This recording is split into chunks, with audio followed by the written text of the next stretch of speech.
Voilà, c'est bon, c'est parti.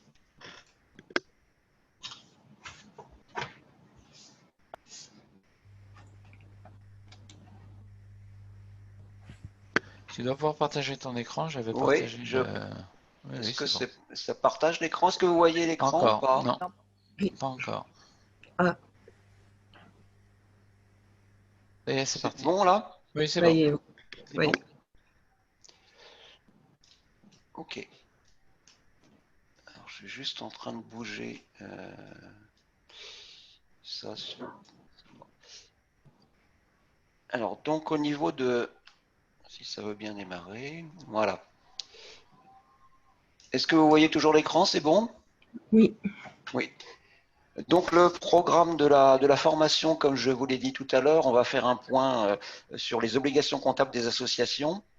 Et puis ensuite, on passera, je dirais, aux aspects un peu plus techniques en présentant les deux formes possibles de tenue de comptabilité pour une association. Et puis ensuite, on passera plus aux aspects véritablement comptables avec les concepts comptables fondamentaux, la façon dont on enregistre les opérations d'un point de vue comptable. On fera un point aussi sur le plan comptable des associations, qui est une nouveauté 2020. Et puis, ce qui est prévu aussi, c'est qu'on puisse vérifier que vous avez bien assimilé les différentes notions au travers d'un petit quiz.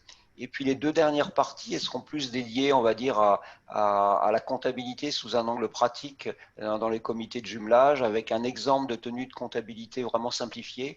Et puis, on essaiera de regarder aussi la problématique des dossiers de demande de subvention. Parce que ça, ce sont des choses qui sont souvent demandées et pour lesquelles vous pouvez rencontrer éventuellement quelques difficultés. Est-ce que vous avez des questions par rapport à ce programme? C'est bon. Il y a une petite particularité, je pense qu'il faut que tu sois au courant, je ne sais pas si ça avait été signalé. Saint-Péret touche une grosse subvention de la commune. Ça va D'accord, être important pour la façon d'accord, de présenter les choses. Voilà. d'accord. Alors pour les gens qui ne sont pas forcément familiers avec l'outil Zoom, Raymond a déjà évoqué un petit peu, mais vous avez dans la partie inférieure de votre écran, vous avez une barre d'outils. Donc cette barre d'outils, elle vous permet d'activer, désactiver votre micro ou votre caméra. Ensuite, il y a un outil assez bien pratique qu'on va utiliser aussi pour communiquer, qui est le chat. Donc dans le chat, si vous cliquez sur la barre d'outils qui est référencée ici, au niveau de la conversation, vous pourrez converser soit avec tout le monde, soit avec une personne en particulier. Mais cette possibilité de conversation, je compte surtout l'utiliser au fil de la présentation pour que vous puissiez m'adresser je dirais un feedback par rapport à la formation, pour poser des questions. Là, vous aurez le temps de poser des questions et de prendre un petit peu de temps pour les envoyer. Il suffit juste de vous positionner au niveau des messages et de faire entrer. Et donc, cette possibilité de conversation, on va l'utiliser notamment pour le quiz. Est-ce que c'est clair pour tout le monde? Si vraiment vous avez des difficultés de compréhension et que c'est vraiment un frein à ce moment-là, vous pouvez, comme on n'est pas beaucoup, vous pouvez aussi prendre la parole au travers du micro. C'est OK pour tout le monde par rapport à ça? Est-ce qu'on peut vraiment commencer la partie formation? Je vais juste demander aux uns et aux autres de couper leur micro. Autrement, je peux le couper moi, mais voilà, ça serait bien. Ça évite tout risque de l'arsène. Voilà, très bien, ça marche. Donc moi, je le coupe pas parce que je le coupe au casque, hein. C'est bon, Pascal, tu peux y aller. Eh bien, on continue. Pardon, j'ai un petit souci avec ça. Pourquoi? Voilà. Donc, ce que je vous propose, c'est qu'on passe effectivement à, je dirais, la partie obligation comptable. Qu'est-ce que dit la loi en fait en termes de comptabilité et d'obligation pour les associations? Donc la loi, elle dit en fait que toutes les associations ne sont pas obligées de tenir une comptabilité. Seules certaines associations sont tenues d'établir une comptabilité. Alors ce sont celles qui reçoivent plus de 150 000 euros de dons ou subventions. Je pense que ce n'est pas le cas chez vous malheureusement. Par contre, les associations qui reçoivent une aide publique annuelle représentant plus de 50% de leur budget ou plus de 75 000 euros doivent établir une comptabilité. J'ai compris au travers de ce que disait Raymond tout à l'heure qu'il est possible que certains d'entre vous reçoivent une subvention qui est au-delà de 50% du budget. Autre obligation qui échoit aux associations, c'est le cas où c'est strictement prévu dans leur statut. Et dans ces cas-là, évidemment, elles doivent tenir une comptabilité. Alors ça, ce sont les obligations légales. Maintenant, il y a aussi, je dirais, un contexte actuel qui peut aussi interférer dans cette, je dirais, dans ces obligations actuellement. Ce qui s'est passé, vous l'avez tous constaté, c'est que du fait de la crise sanitaire, les ressources financières des associations ont pour la plupart disparu du fait de la disparition aussi des manifestations. Dans ce cadre-là, je dirais que les associations sont devenues de plus en plus dépendantes des subventions et du sponsoring, ça de manière générale. La conséquence, c'est que je dirais les collectivités territoriales, les administrations qui dispensent des subventions exercent aussi un contrôle renforcé sur les subventions et sur la façon dont elles sont ensuite utilisées. D'autre part, on a aussi malheureusement l'URSSAF et le fisc qui viennent de temps en temps contrôler certains aspects du fonctionnement des associations et effectuent des contrôles. Donc ça, c'est aussi, et dans la mesure où les contrôles, effectivement, s'effectuent sur la base d'une comptabilité, dans la majeure partie des cas, il est véritablement important de tenir la comptabilité. Alors, il y a un autre élément aussi important qui est venu s'ajouter récemment, c'est que au niveau légal, il y a un nouveau plan comptable qui est applicable aux associations à partir de 2020. C'est une nouvelle, je dirais une information qui s'applique et disposition qui s'applique à partir de 2020 pour les associations. Alors, effectivement, on a vu, il y a des obligations légales, il y a des obligations qui peuvent venir du contexte actuel, et puis aussi, ce qu'il faut, à mon avis, rappeler, c'est que c'est important de tenir une comptabilité pour une association pour plusieurs raisons. La première, c'est que la comptabilité, c'est un outil de gestion interne dans l'association. Ça permet d'établir des budgets et donc ensuite je dirais, d'avoir les bases pour véritablement mettre en place des projets. Le deuxième justification de la tenue de comptabilité pour une association, c'est que la comptabilité, c'est véritablement un système d'information. L'intérêt, c'est que ce système d'information est véritablement normalisé et il est utile pour essentiellement les adhérents, mais aussi pour les donateurs et les financeurs, et puis aussi pour les banques qui veulent vérifier que l'association n'est pas dans le rouge. Le troisième point important, c'est aussi de signaler que, je dirais, vis-à-vis de l'ensemble des partenaires, des interlocuteurs de l'association, le fait de tenir une comptabilité, c'est un gage de professionnalisme qui est important quand on sollicite des subventions ou quand on sollicite des partenariats ou tout simplement quand on présente ses actions.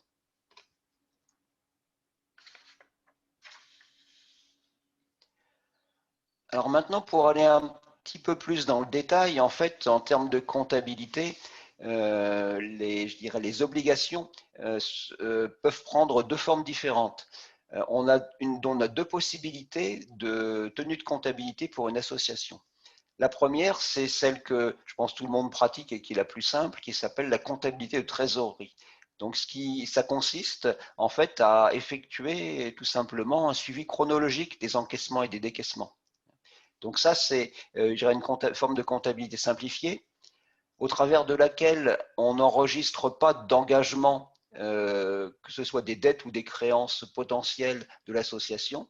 On se contente en fait de retracer tous les mouvements sur mouvements financiers, en fait, essentiellement les flux financiers au travers des comptes bancaires. Le coût administratif est faible hein, pour ce type de compta, et je dirais que c'est particulièrement adapté aux associations de taille modeste.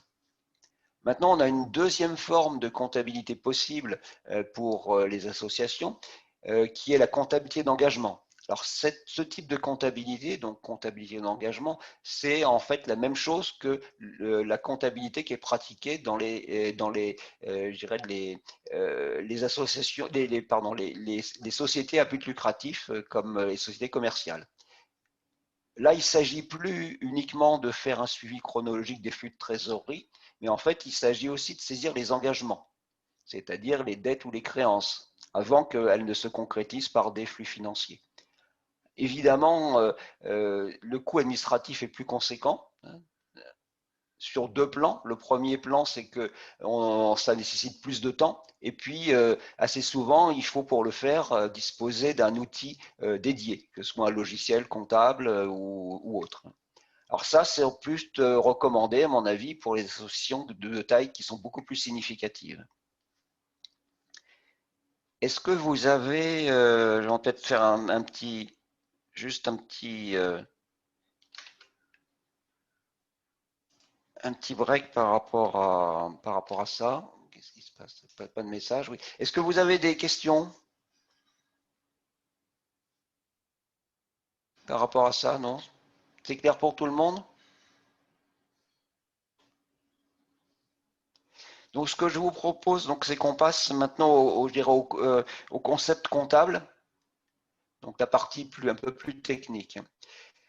Alors, le premier concept comptable que je voulais développer ou rappeler pour la plupart d'entre vous, c'est la notion de résultat. Résultat, donc, qu'est-ce que c'est? Tout simplement, le résultat, on va dire, qui va être dégagé par une association au cours d'un exercice, c'est la différence entre des recettes et des dépenses. Alors ça, c'est vrai dans les deux formes de comptabilité, que ce soit comptabilité de trésorerie ou comptabilité d'engagement. Ça, je pense que c'est quelque chose qui est bien connu et bien pratiqué par la majeure partie d'entre vous. Ensuite, le deuxième concept comptable fondamental qu'il faut connaître, c'est l'égalité en fait entre des emplois et des ressources. C'est-à-dire que tout emploi, c'est-à-dire toute acquisition de moyens, doit trouver un financement correspondant. C'est-à-dire que il faut pour, par exemple, un investissement, avoir une ressource correspondante. En comptabilité, on parle pour les emplois d'actifs et pour les ressources de passifs. Donc tout emploi est, je dirais, positionné pour l'association en termes d'actifs et toute ressource est positionnée en termes de passifs. Alors, pour illustrer un petit peu cette notion d'emploi-ressource, on peut prendre l'exemple d'une association qui en fait va financer l'acquisition d'équipements informatiques par un emprunt. Donc, dans ce cas précis, la ressource va être constituée par l'emprunt et puis l'emploi va être constitué par les équipements informatiques qui ont été achetés.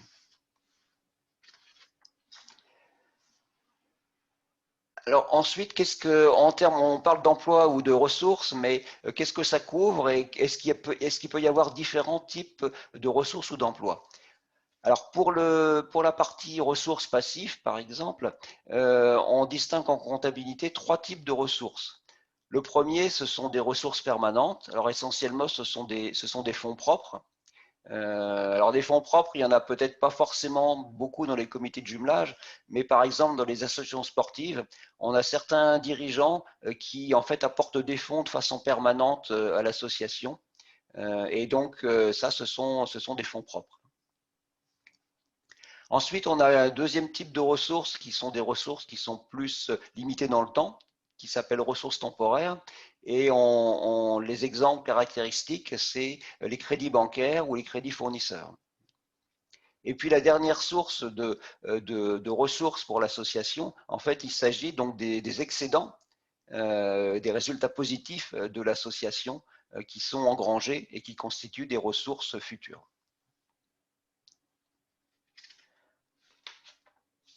Au niveau des emplois, on a une distinction qui est à peu près analogue, c'est-à-dire qu'on distingue les emplois permanents. Au titre des emplois permanents, ce qu'on a essentiellement, c'est ce qu'on appelle des immobilisations. Alors ça peut être un site internet, ça peut être des équipements informatiques. Les emplois temporaires, c'est essentiellement les liquidités qu'on peut avoir et les avoirs qu'on peut avoir sur les comptes bancaires, mais aussi les créances. Et puis, de façon parallèle à ce qu'on a vu pour les excédents, dans le cas des déficits, les déficits qui sont constatés constituent à ce moment-là des emplois pour le futur.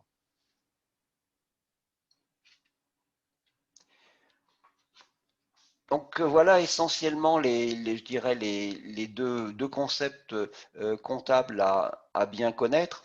Ensuite, je voudrais passer à quelque chose que vous connaissez, que vous pratiquez. Mais la conséquence en fait de ce qu'on a vu tout à l'heure en termes d'emploi et de ressources, c'est que on a une égalité entre les emplois et les ressources, c'est-à-dire que comme on l'a vu tout à l'heure, tout emploi est généré par une ressource correspondante. Et donc la conséquence en termes, je veux dire, de vocabulaire comptable, c'est qu'on doit avoir toujours l'égalité entre l'actif et le passif. Donc les emplois sont générés par des ressources, et donc l'égalité fondamentale qu'on a en comptabilité, c'est l'actif est toujours égal au passif.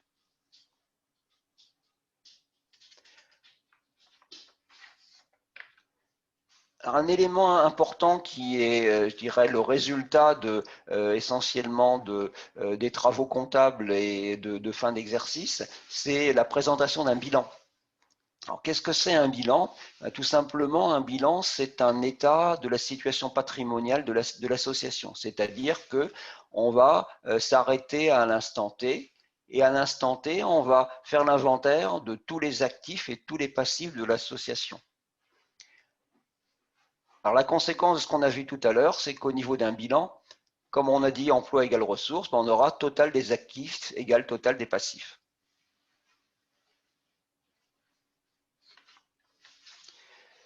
Je vais vous montrer ce que concrètement représente un bilan pour par exemple pour un comité de jumelage. Donc, comme on l'a vu tout à l'heure, je dirais au niveau d'une association comme un comité de jumelage, il y a assez peu d'immobilisation au niveau des actifs.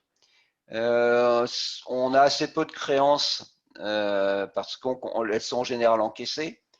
Ce qu'on a assez souvent, c'est des emplois temporaires, ce sont des avoirs bancaires, hein, ce sont les comptes, je dirais soit les comptes courants, soit des comptes surlivrés. Et puis, ça, c'est pour la partie active. Et pour la partie passive, en général, les associations, elles ont assez peu de dettes, elles n'empruntent pas au niveau des banques.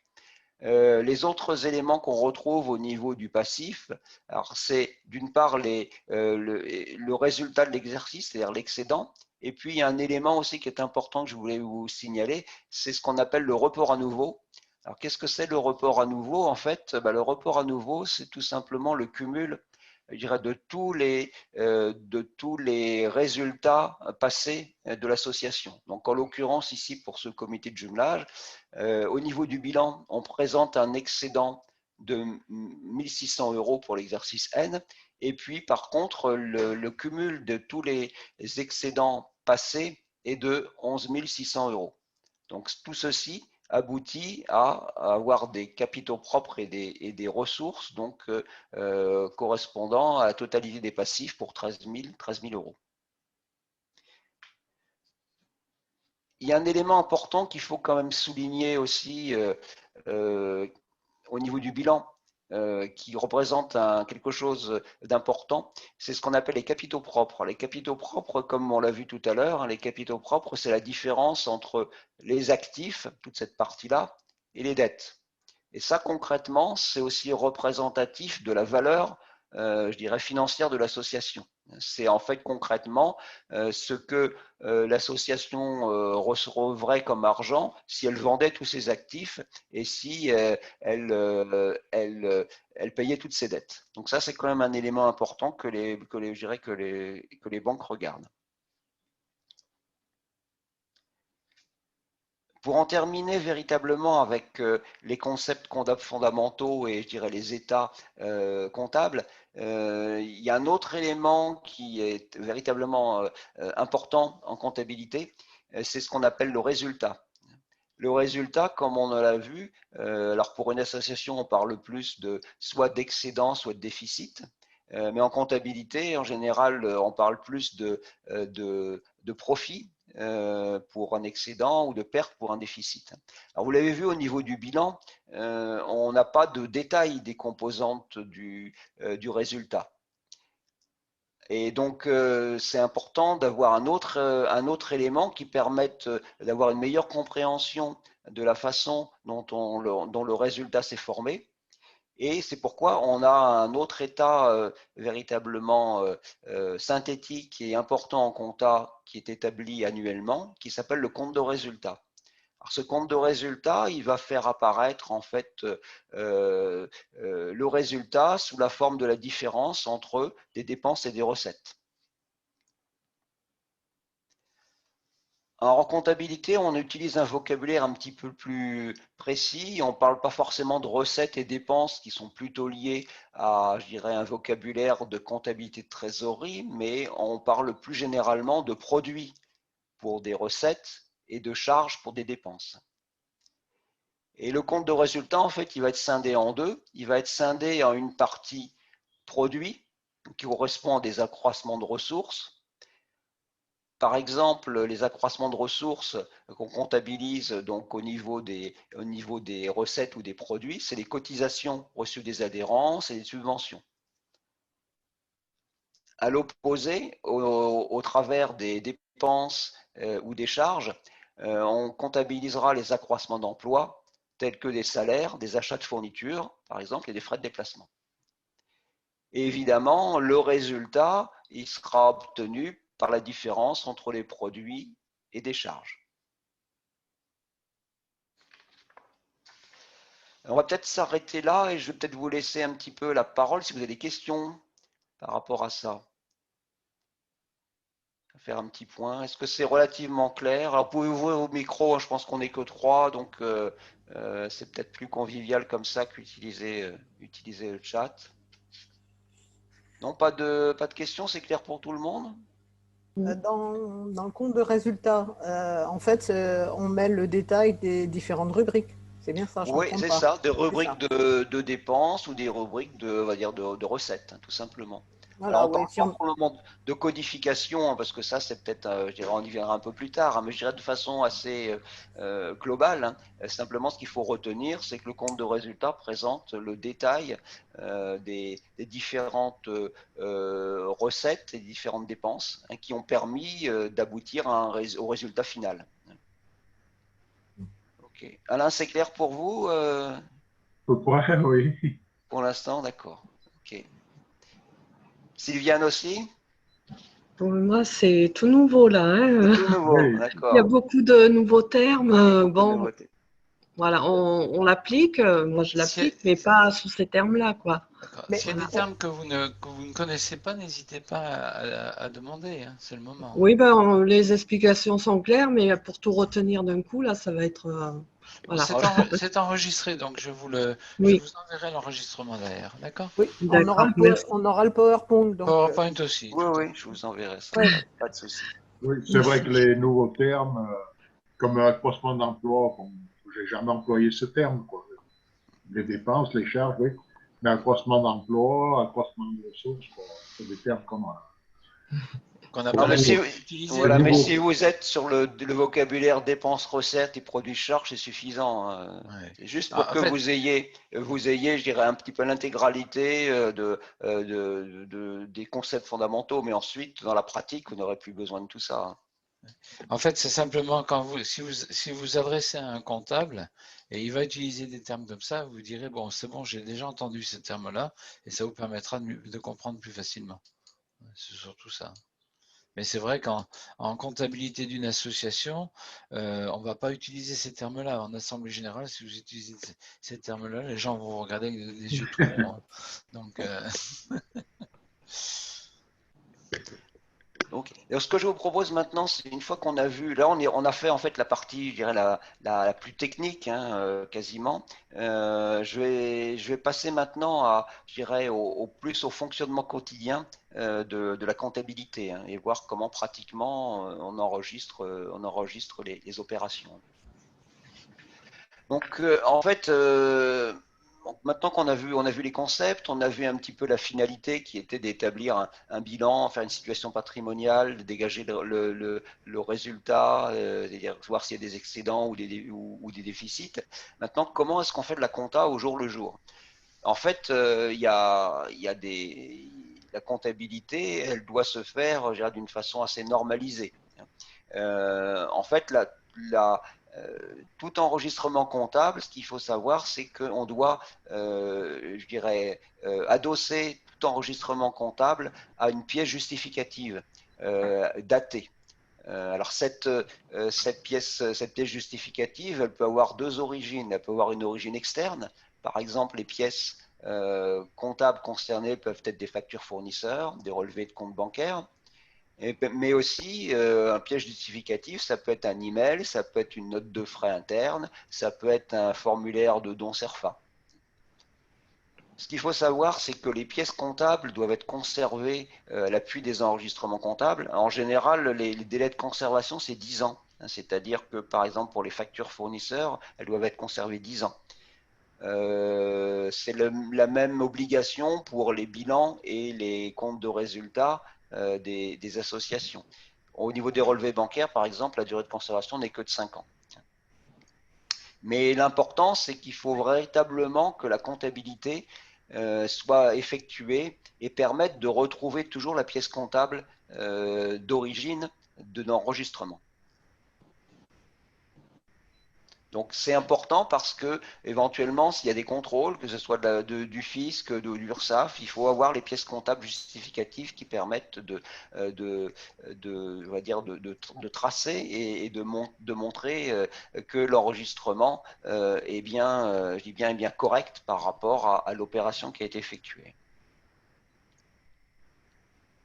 Alors ensuite, il y a un autre élément qui est important, hein, pour, on va dire, la technique comptable, c'est que les opérations, elles sont suivies au travers de comptes.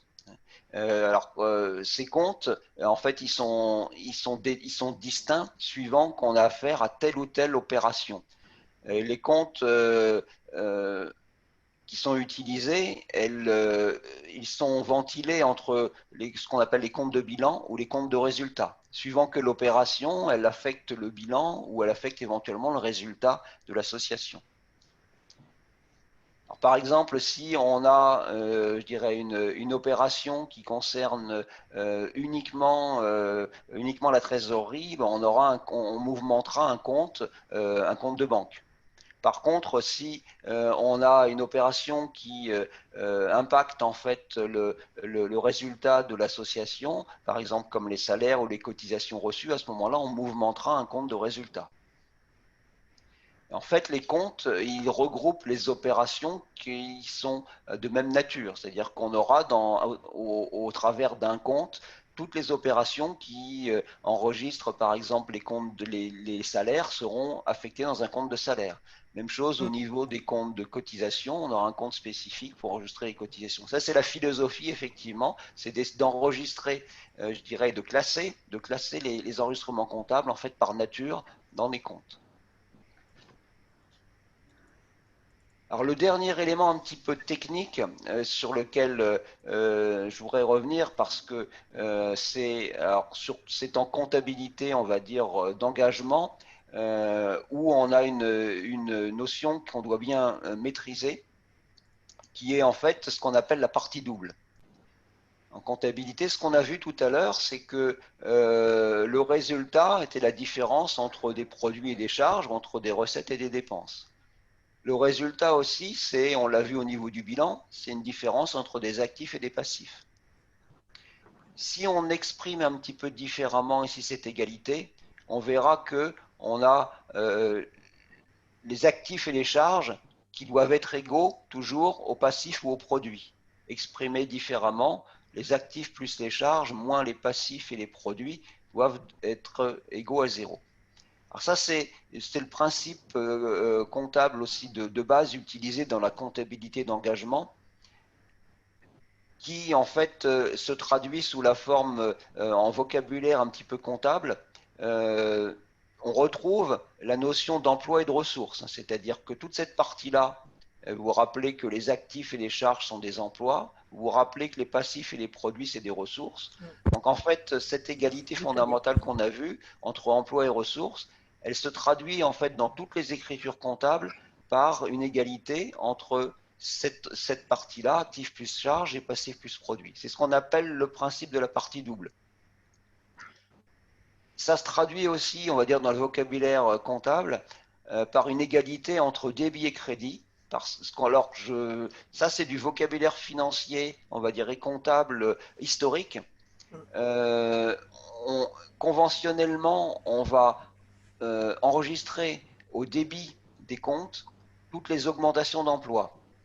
Conventionnellement, on va enregistrer au crédit des comptes tous les accroissements de ressources. À l'inverse, une diminution d'emploi sera enregistrée au crédit, une diminution des ressources sera enregistrée au débit des comptes. Alors je fais un petit rappel, un petit parallèle historique, un débit-crédit, pour les gens qui ont peut-être fait du latin.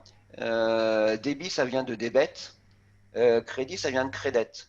En fait, tout ça, c'est issu de, on va dire, à la fois du Moyen Âge dans lequel on utilisait plutôt le latin, et puis aussi repris par les banquiers florentins ensuite, parce qu'ils enregistraient en fait au travers de deux colonnes, une colonne débit qui correspondait à ce que le client doit et une colonne crédit au travers de ce que le client a comme créance vis-à-vis de la banque.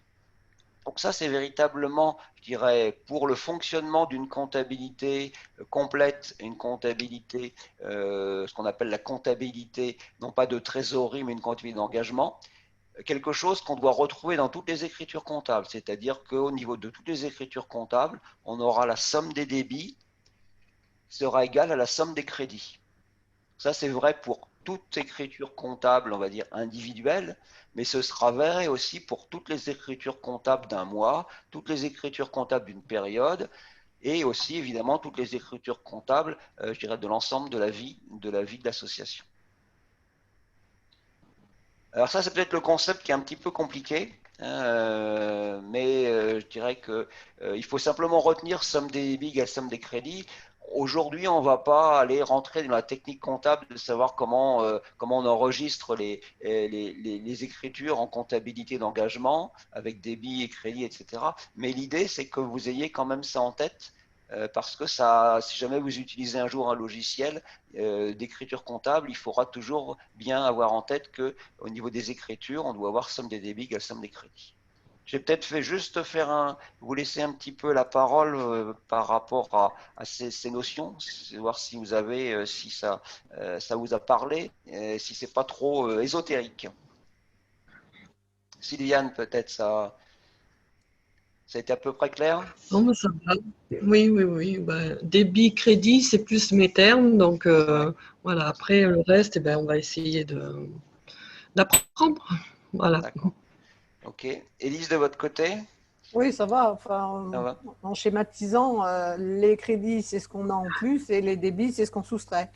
Alors ça, c'est vrai pour le compte de résultat. Pour le bilan, Oui. c'est un petit peu différent, mais la philosophie, c'est ça. Oui. Voilà, Alain, en tête, c'est un peu ça.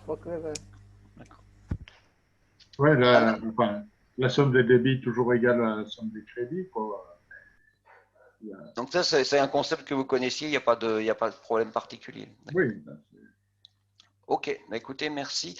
Je vais vous montrer concrètement comment comment on fait un enregistrement comptable justement entre débit et crédit. Et je vais prendre un exemple assez simple. C'est celui d'une association qui obtient un prêt de 5 000 € de la part de sa banque pour financer la création de son site internet. Donc l'enregistrement de cette opération, je dirais simple, mouvement affectant uniquement le bilan, c'est en fait d'enregistrer d'une part l'opération d'emprunt et d'autre part l'opération, on va dire, de mise à disposition des fonds par la banque sur un compte. En commençant par la ressource qui est la partie peut-être la plus facile, hein, le prêt de 5 000 euros. Donc, c'est vraiment une ressource supplémentaire qu'on va enregistrer, comme il s'agit d'un accroissement de ressources, on va l'enregistrer au crédit du compte.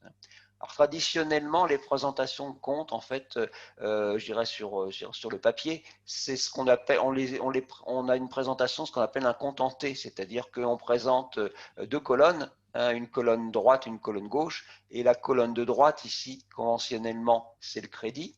Donc, à droite du compte en T, on va enregistrer 5 000 euros ici qui représente l'emprunt au niveau de la banque. Maintenant, au niveau de l'emploi, en fait, on va avoir un enregistrement d'un emploi qui est en accroissement d'emploi au débit du compte, et on utilisera le compte banque pour enregistrer cette opération. Donc, égalité emploi-ressources, égalité débit-crédit, un crédit de 5 000 euros pour tracer l'emprunt, et puis un débit de 5 000 euros pour concrétiser l'enregistrement au niveau des comptes bancaires. Donc, je pense que c'est à peu près clair pour tout le monde par rapport à ça. C'est juste un exemple vraiment très simple pour matérialiser la façon dont on comptabilise les opérations. Il y a un autre élément important qui est à signaler quand même, je dirais, en termes de documents comptables et de support des écritures. On parlait tout à l'heure d'enregistrement chronologique. En fait, l'enregistrement chronologique, il se fait de façon concrète dans un document qu'on appelle le journal. Alors, ce journal, il enregistre effectivement chronologiquement toutes les opérations comptables. Et normalement, ça, c'est ce qu'on doit avoir dans tous les logiciels de comptabilité.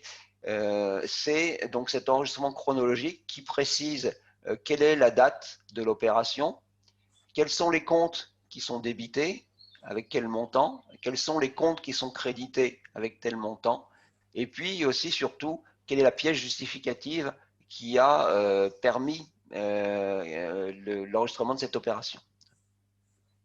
Donc ici, effectivement, on a cet enregistrement chronologique qui est important à faire. Alors vous allez me dire, enregistrement chronologique, c'est bien beau, mais comment on s'y retrouve à la fin de l'année pour faire un bilan, par exemple? Eh bien, en fait, cet enregistrement chronologique, il est complété, je dirais, par un document qui s'appelle le Grand Livre. Et ce grand livre, alors soit il est sous informatique, soit il est sous format papier. En fait, il regroupe le report de toutes les écritures du journal dans les différents comptes. C'est-à-dire que, par exemple, si on prend le compte de banque, le grand livre du compte de banque, il va en fait reprendre toutes les écritures qui ont impacté le compte banque. Donc, ça sera celle qu'on a vue tout à l'heure avec le montant de l'emprunt ici de 5 000 euros, mais ce sera aussi toutes les autres recettes ou toutes les autres dépenses qui ont été enregistrées via ce compte. Donc, ce grand livre permettra en fait à la fin de l'exercice d'établir le bilan.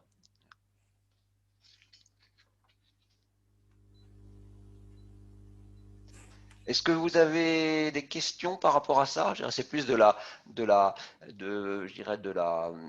technique et de la pratique quotidienne hein, pour de la compta, mais est-ce que ça vous paraît relativement clair? Je pense que c'est de toute façon un petit peu ce que vous faites. Hein. Vous enregistrez les opérations au jour le jour et ensuite vous faites un récapitulatif en fin d'année pour faire un bilan en compte de résultats. Question ou pas? C'est à peu près clair? Oui. Alors le dernier point que je voulais développer avant qu'on passe au quiz, c'est le plan comptable des associations dont on a parlé tout à l'heure. Donc ce plan comptable des associations, en fait, c'est pas une obligation pour les associations de l'utiliser. Ceci étant, c'est fortement recommandé. Ce plan comptable des associations, en fait, qu'est-ce que c'est? Alors, vous savez, en France, pour les entités à but lucratif, la loi impose d'utiliser ce qu'on appelle un plan comptable général qui définit la façon dont on utilise les comptes et puis aussi leur codification. Et donc, le plan comptable des associations, lui, en fait, il reprend, je dirais, les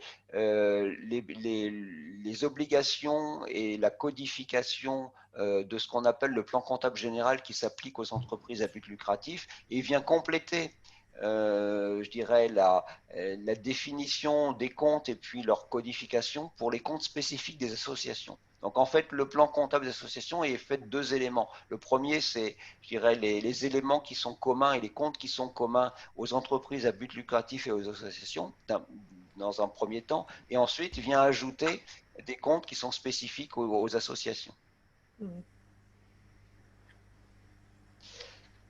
En termes de comptes, comment ça se... Oui, vous avez des questions peut-être, non? Le plan comptable des associations, en fait, il détermine aussi une codification des comptes. On va le voir un petit peu plus loin de façon assez schématique. Ce qu'il faut retenir quand même, c'est que le plan comptable prévoit deux types de comptes suivant qu'on est sur des comptes de bilan ou sur des comptes de résultats.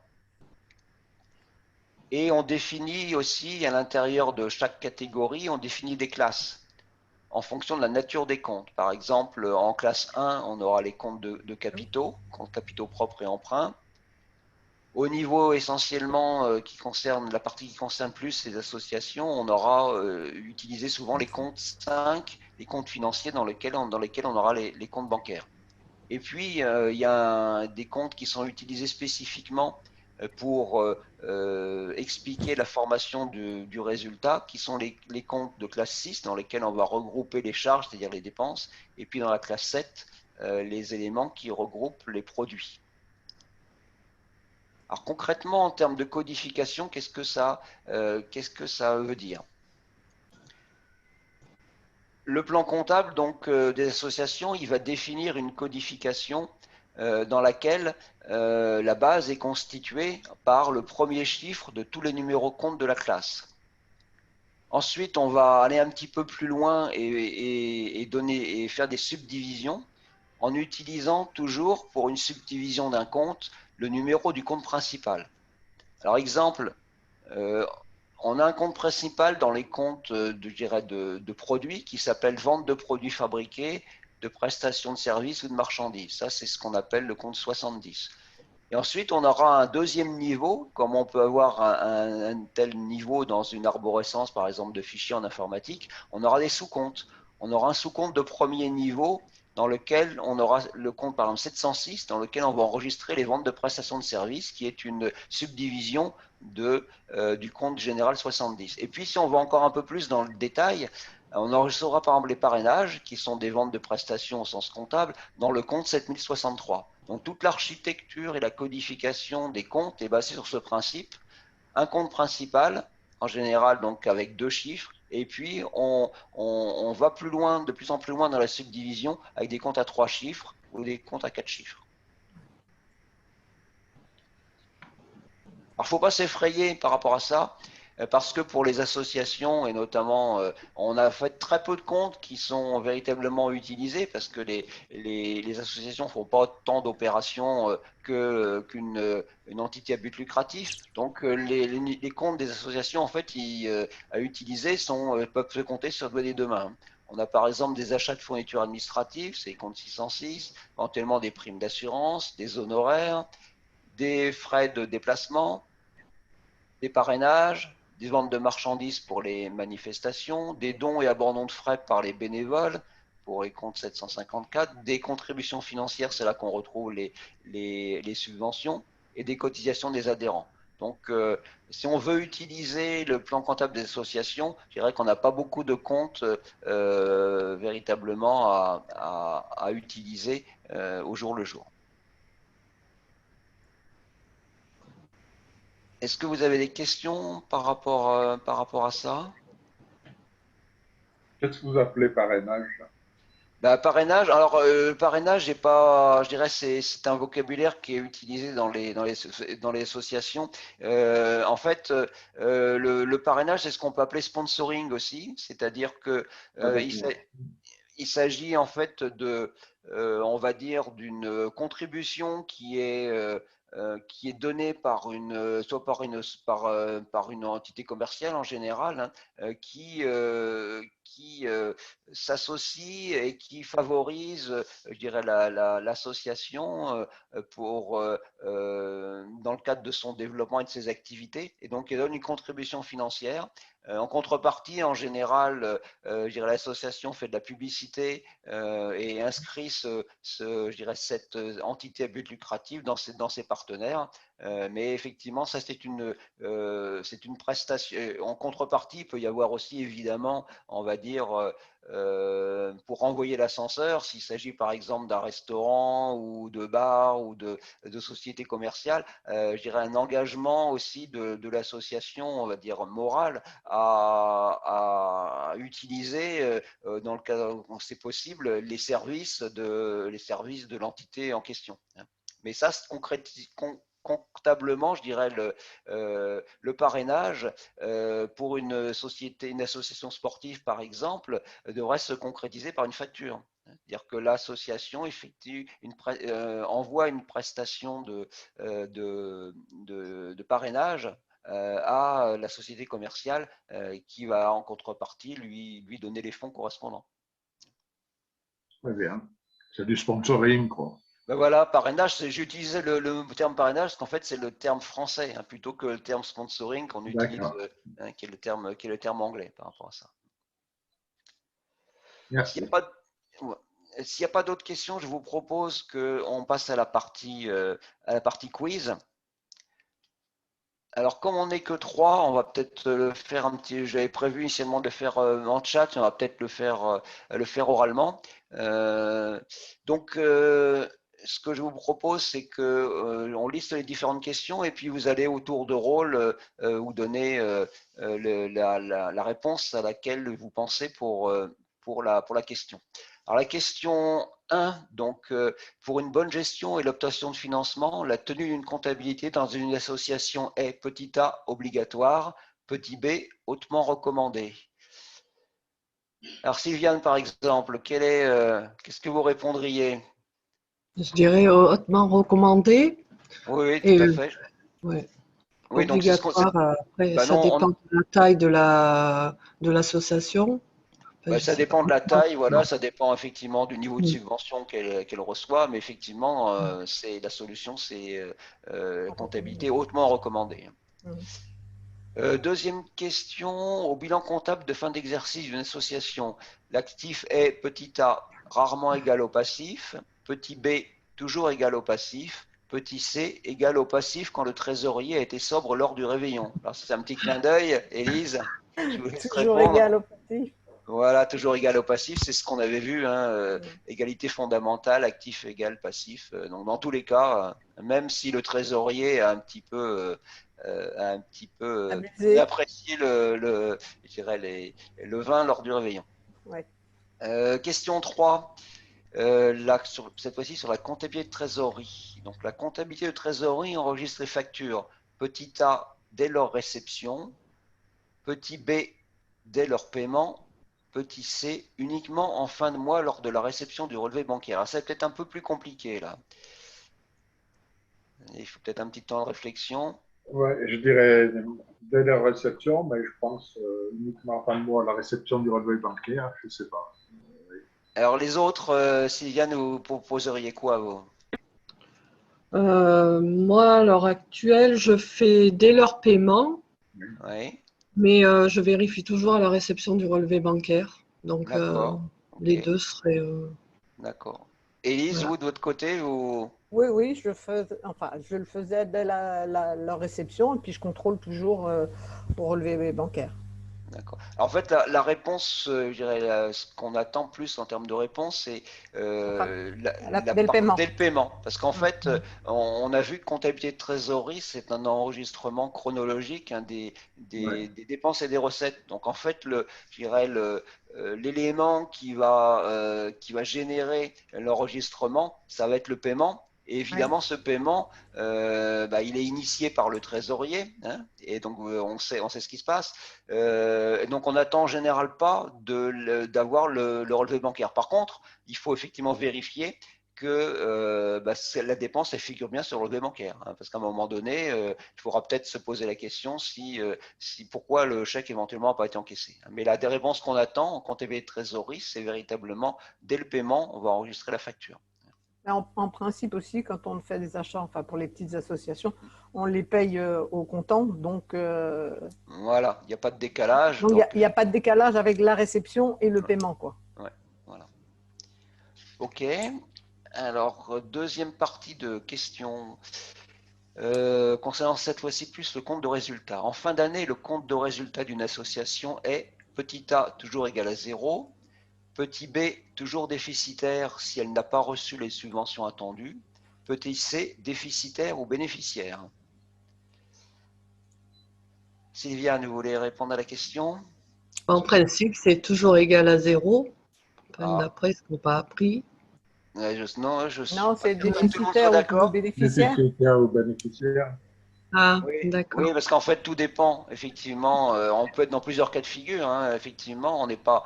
L'association a la vocation, on va dire, de façon générale, vous avez raison, philosophiquement, à pas être déficitaire, pas faire beaucoup non plus de profit. C'est pas l'entreprise à but lucratif. Par contre, le résultat, suivant la configuration de ce qui s'est passé, on peut elle peut être déficitaire si elle n'a pas reçu les subventions qu'elle attendait, ou si éventuellement, exceptionnellement, elle a plus dépensé pour une grande manifestation, ou elle peut être bénéficiaire, mais on a les deux cas de figure.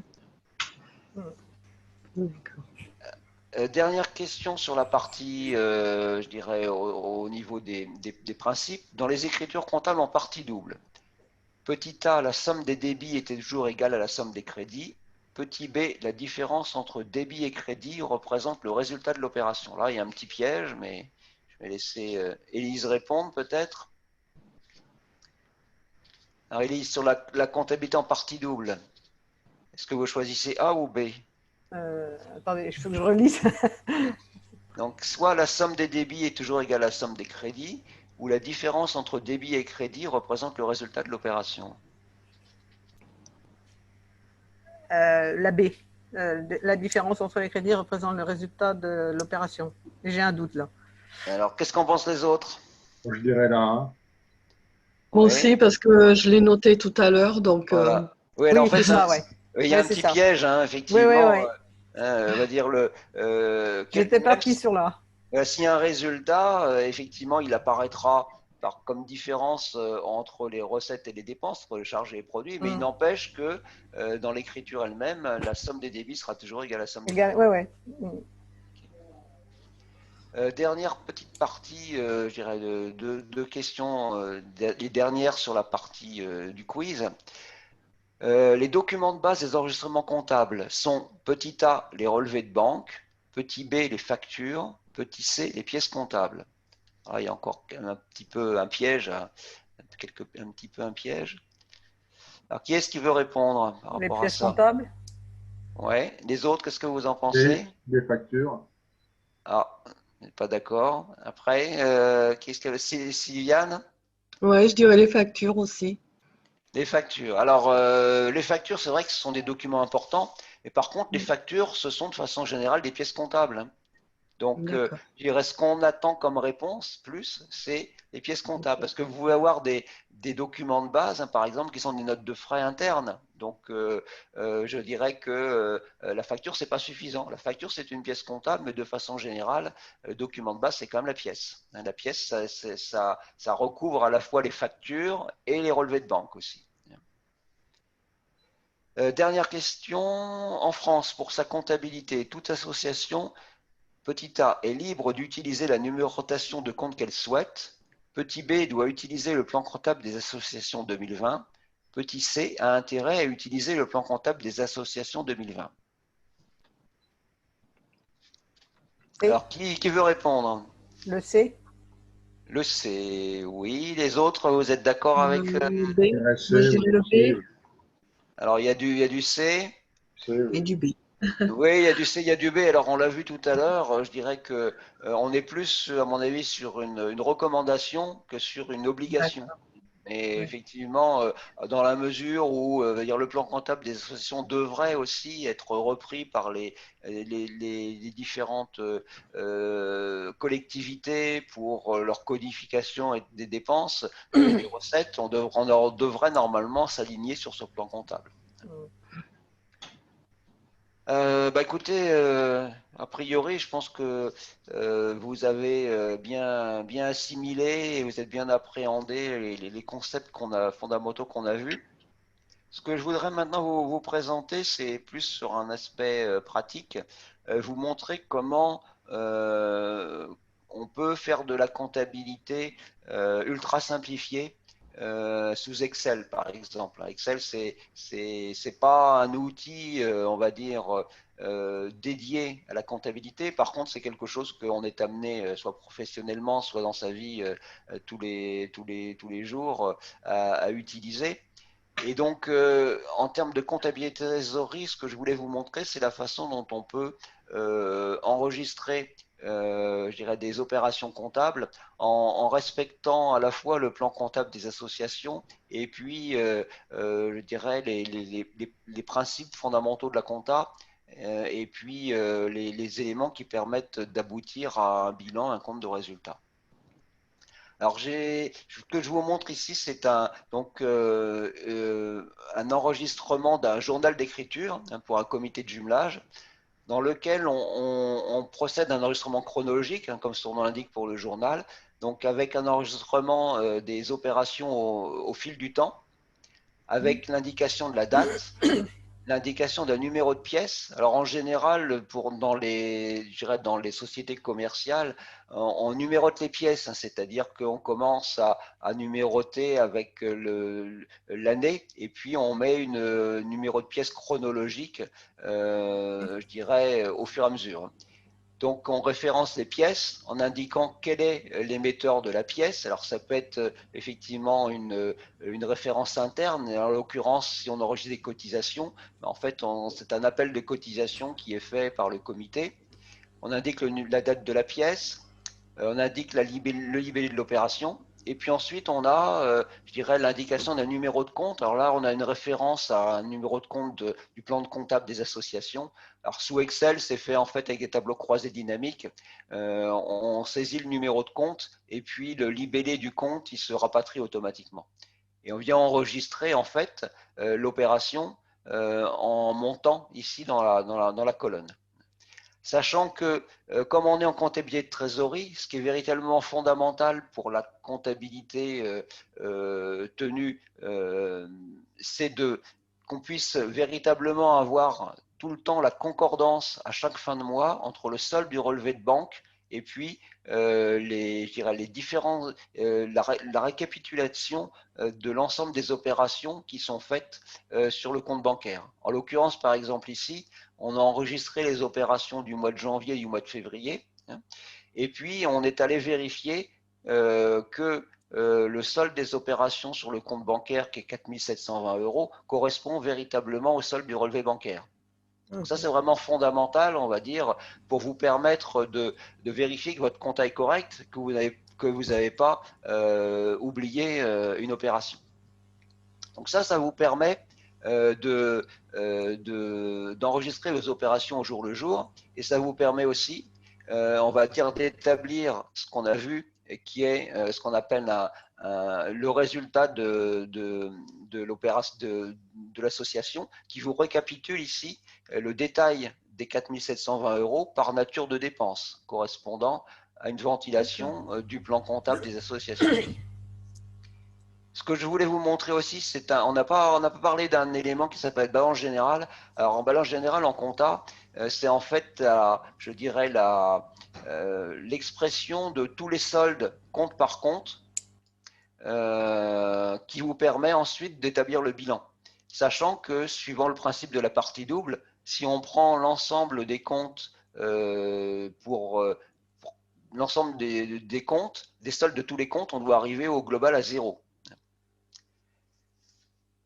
Donc, ce que je voulais simplement vous montrer, c'est que relativement facilement sous Excel, on peut arriver à établir un bilan qui sera fait sur la base de la balance générale et un compte de résultat. Donc ça, c'est la partie compte de résultat qu'on a ici. Il y a aussi quelque chose qui est important et que pas mal d'associations et de comités veulent savoir au niveau du résultat, c'est qu'en fait, elles fonctionnent, les associations, souvent par commission, et elles veulent pouvoir ressortir le résultat, je dirais, des manifestations qu'elles ont faites. Alors, il y a un moyen assez simple de répondre à ce besoin, qui est en fait d'affecter ce qu'on appelle un code analytique à toute recette ou à toute dépense. Par exemple ici, on a ventilé, on va dire, le fonctionnement, on a ventilé l'ensemble du résultat de l'association ou du comité en plusieurs parties. La première partie, c'est ce qu'on appelle le fonctionnement, c'est-à-dire les dépenses générales ou les recettes générales. À ce titre, on a enregistré les cotisations au travers du fonctionnement. Les primes d'assurance, on les a enregistrées au niveau de la partie fonctionnement. Ensuite, on a par exemple des associations, des comités qui organisent des cours d'allemand. Et on aime bien savoir au final ce que ça a coûté, ce que ça a rapporté. Donc même chose, au niveau toutes les dépenses de toutes les recettes seront concernant ces cours d'allemand seront ventilés avec l'indication du code correspondant au cours d'allemand. Même chose pour les manifestations. Si on organise des manifestations spécifiques, on peut acheter des denrées, on a en contrepartie des ventes, et on peut effectivement ici indiquer le code analytique correspondant à cette opération. Ce qui fait qu'au final, on peut aussi analyser différemment ce résultat au travers du résultat individuel des cours d'allemand, des charges de fonctionnement ou du profit qu'on a ou de l'excédent qu'on a réalisé sur les manifestations. Donc ça, c'est véritablement quelque chose qu'on peut faire de façon très simple. Alors pour certains, déjà, vous le faites d'une façon peut-être papier, vous le faites aussi peut-être rétrospectivement au travers je dirais, de l'analyse des dépenses que vous avez et des recettes que vous avez sur le compte bancaire, mais vous pouvez aussi le faire facilement sous Excel et en automatique. Et par contre, pour les codes analytiques, là, pour qu'ils soient regroupés, comment il faut procéder? En fait, sous Excel, alors je vous enverrai, je peux vous envoyer ce que j'ai fait. Alors c'est libre de droit, hein, c'est très simple, hein, c'est vraiment pas. J'ai mis 2-3 heures pour le faire. Avec les tableaux croisés dynamiques, c'est très simple. Il suffit de définir, c'est libre, hein, vous pouvez définir vos codes comme vous le voulez. Hein. Il y a un onglet dans lequel vous verrez, si ça vous intéresse, vous pouvez enregistrer votre propre, va dire, plan comptable analytique ou ventilation analytique de vos dépenses. Hein. Vous pouvez faire ce que vous voulez. Hein. Parce qu'en fait, pardon, oui, oui vas-y. Moi je le faisais, mais j'ajoutais une colonne pour chaque rubrique avec débit crédit, quoi. Et j'avais mon résultat en bas que je reprenais sur une feuille après.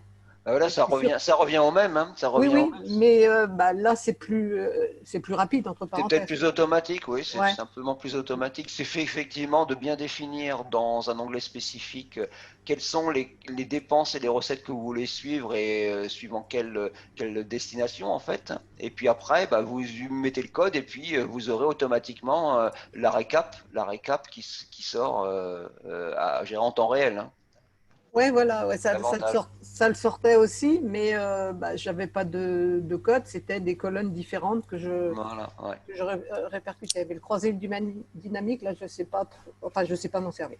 Non, mais là, vous n'aurez pas, si vous l'utilisez, vous n'aurez pas besoin de le modifier normalement. Il suffit que vous définissiez. Est-ce qu'il y a d'autres questionnements par rapport à ça ou...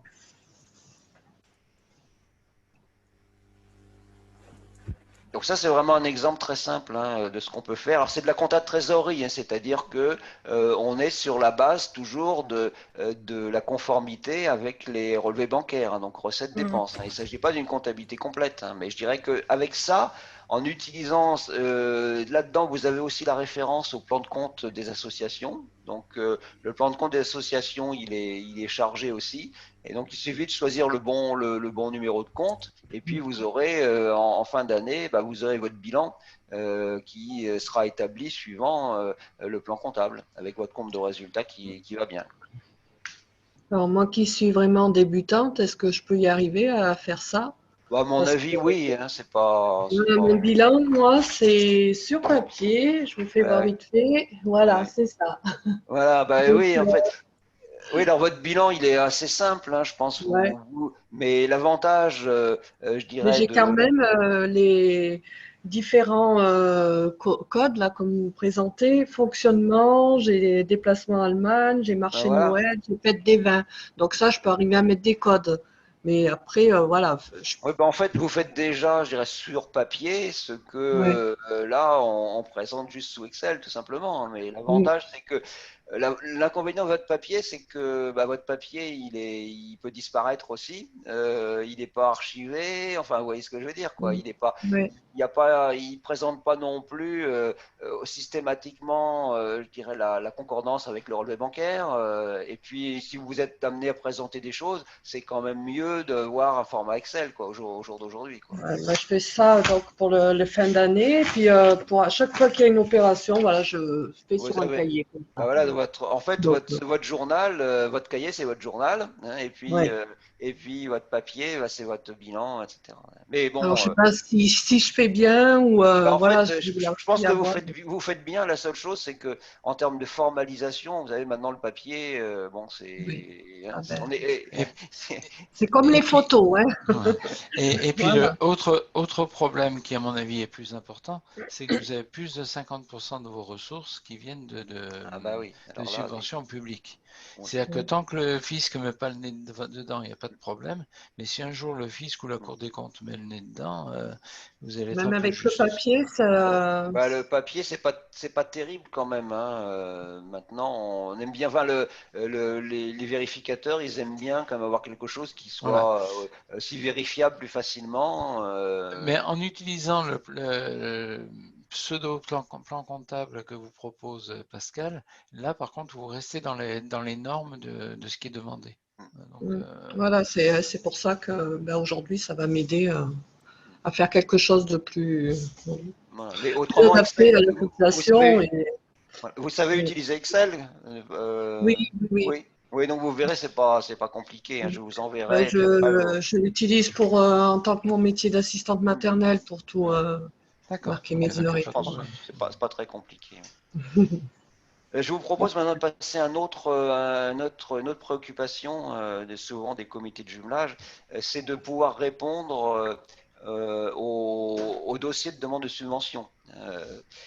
Les collectivités, en fait, elles demandent à l'appui des subventions d'obtenir souvent des documents financiers qui sont de trois ordres. En général, c'est le dernier bilan, c'est le dernier compte de résultat et c'est souvent un budget prévisionnel. En ce qui concerne le bilan, par exemple, le format, on va dire qu'il est quand même relativement simple. Hein. Ça, c'est celui utilisé par la commune de la Motte-Servolex hein, pour les demandes de subvention. Donc, c'est ce que je vous ai déjà présenté en termes de bilan. Donc, c'est très simplifié. Hein.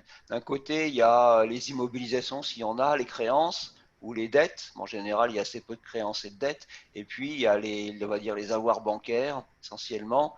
Il y a la partie résultat je veux dire, de l'exercice, déficit ou excédent, et puis il y a ce qu'on a vu tout à l'heure, le report à nouveau. Hein, et donc en général, quand on fait le bilan d'un comité de jumelage, il suffit, sauf si je dirais la collectivité ou la commune demande un niveau de détail beaucoup plus fin, mais en général, c'est relativement, on va dire, relativement agrégé et relativement simple comme niveau d'information demandée. Ça, c'est au niveau du bilan. Alors, au niveau d'un compte de résultat, je ne sais pas si vous le voyez bien au travers de l'écran. Il y a un compte de résultat qui est demandé en général pour 2 années, avec d'un côté les recettes, de l'autre côté les dépenses. Et puis, les ventilations qui sont demandées, c'est sur la base de comptes à 2 chiffres. Donc, on va retrouver, par exemple, dans les comptes 70, les ventes de marchandises. Là, en l'occurrence, il s'agissait d'une vente de choucroute. Donc, on a le prix de vente ici des produits. Au niveau des différentes recettes aussi, on a les subventions qui sont obtenues de la commune. On a les cotisations des adhérents dans les comptes 75. Donc ça correspond à peu près, on va dire, au plan comptable des associations. Ça, c'est pour la partie recettes. Puis pour la partie dépenses, ben, on a des achats de marchandises ou de fournitures. On a éventuellement des honoraires aux professeurs d'allemand.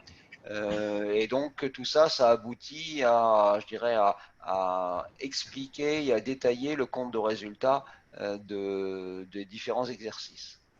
Et en général, avec un plan de compte à 3 chiffres, on peut répondre assez facilement au niveau de détail qui est demandé par les collectivités. Alors ça, c'est sur la partie, on va dire, renseignement financier. Ensuite, c'est généralement les collectivités ou les organismes demandent des informations qui sont plus détaillées, mais ça concerne, je dirais, la nature des dépenses subventionnées, et ce n'est pas forcément des informations financières. J'avais envie de vous partager le document sur le compte asso. Parce que ça, c'est vrai que t'en parles, le compte asso ou pas? Le compte asso, c'est-à-dire... Attends, je vais vous partager. Oui, voilà. Je te laisse la main. Ouais. Alors, hop. Alors, quand vous faites une demande de subvention pour tout ce qui est organisme d'État, par exemple le Fonds de développement de la vie associative, vous êtes maintenant obligé de passer par le compte asso, qui est, donc là c'est une demande de subvention, mais je vais me mettre sur le compte asso lui-même. Je retrouve sur l'accueil là-dessus. On est en arrière, ça. Alors, c'est quelque chose qu'on n'était pas trop l'habitude, mais il faut savoir que c'est normalement obligatoire. Voilà. Hop. Le compte asso, donc vous notez bien, vous mettez dedans toutes les coordonnées d'une association. Voilà, donc ça va vous demander l'identité de l'association, adresse, coordonnées, activité, composition, affiliation et adhérents, personnes morales. Ça vaut toute une série de demandes. Et ça, c'est quelque chose qu'il faut mettre à jour chaque année. Et ça vous permet de ne pas avoir à tout ressaisir à chaque fois. Et ça, c'est important. Dès que vous avez une demande de subvention, bon, le fonds de développement de la vie associative, c'est accessible à tous. Donc, c'est On est obligé de le faire. On est obligé d'y faire. Quand on va vous demander le CERFA, on va vous demander de passer par le compte asso. Parce que j'en ai jamais entendu parler et moi, je pense que mon président de l'association doit s'en occuper, ça. Alors, pas sûr, parce que les communes, des fois, ne passent pas par ce biais-là. Ah, d'accord. Mais c'est dès que vous avez une subvention départementale, nationale, régionale, ça passe tout par un seul et même document, qui est un CERFA, et qui est appuyé sur le compte asso. Voilà. D'accord. C'est gratuit, hein, je précise, et je vous conseille de le faire chacun parce que ça vous permet après d'éviter d'avoir à chaque fois à tout ressaisir. Là, si j'avais une demande de subvention à faire, je me mettrais là-dessus et je fais ma demande de subvention. Voilà. Donc en quelque sorte, c'est un guichet unique. C'est un guichet unique, exactement, oui, c'est à fait, c'est ça. C'est exactement ça. Mais par exemple, si je fais demander une subvention, bon, je l'annulerai derrière. Hein. Voilà, hop, et après je vais rentrer et ça va automatiquement rentrer dedans, sélectionner une subvention. Voilà, quel type de subvention. Bon, vous voyez, par exemple, là, on a toute une série de subventions qui sont disponibles. Il y en a 202, certains. Donc, Ça, c'est dès que vous avez à faire des demandes de subvention au niveau de l'État. Normalement, les communes devraient passer par là, mais pour l'instant, elles ne l'appliquent pas. Donc, souvent, les communes, elles passent par un système très simple. Là, vous voyez, par exemple, là, on va suivre les démarches, des demandes de subvention. On parlait tout à l'heure du fonds de développement. Ça, c'est intéressant, ça permet effectivement de suivre, de savoir où ça en est. Tout à fait. Plutôt que Voilà, d'aller... toutes les demandes que l'on a faites, hein, donc savoir où elles en sont. Donc là, par exemple, la demande de subvention, ça c'est pour les frais de fonctionnement, elle est complète. Hein. Bon, elle est toujours en cours d'instruction, donc on n'a pas la réponse. On a une demande de subvention, par contre, là, qui est accordée, c'est pour les formations. On les a accordées. Donc, on avait demandé pour 2 types de formations, c'est accordé pour une. Il faut qu'on se débrouille avec. Après, c'est pas grave. Hein. Voilà. Donc, mais il faut savoir que derrière également, quand vous avez une subvention, bah, après, il va falloir que vous ameniez le bilan de l'action qui a été menée. Et sur ce bilan, il va falloir aussi pouvoir justifier. Élise, ça va te dire quelque chose parce que Jean-Michel, notre secrétaire général, en parle souvent. Il va falloir justifier de toutes les dépenses et de toutes les recettes qu'on a eues. Et donc l'intérêt de la comptabilité. Et puis je pense qu'il y a un bilan, ça c'est le bilan financier, mais il y a peut-être un bilan aussi, on va dire, plus qualitatif et du tout à contenu. fait. Oui, mais bon, oui, il y a un bilan financier et un bilan qualitatif, mais surtout un bilan financier. Si on reprend sur l'année dernière, le suivi des démarches, on va voir les comptes rendus financiers. Voilà. Et là, il y a un compte rendu financier. L'année dernière, il y a un truc que je n'avais pas compris. Et moi, j'avais compris qu'il fallait qu'on fasse, parce qu'en fait, il y a un compte rendu financier qui est à faire pour l'action. Et quand on fait la demande de financement, il faut qu'on fasse un prévisionnel général et un prévisionnel de l'action. Et moi, j'avais mis le général à la place, mais bon, ça leur a convenu l'année dernière, ils ont été très souples. Hein,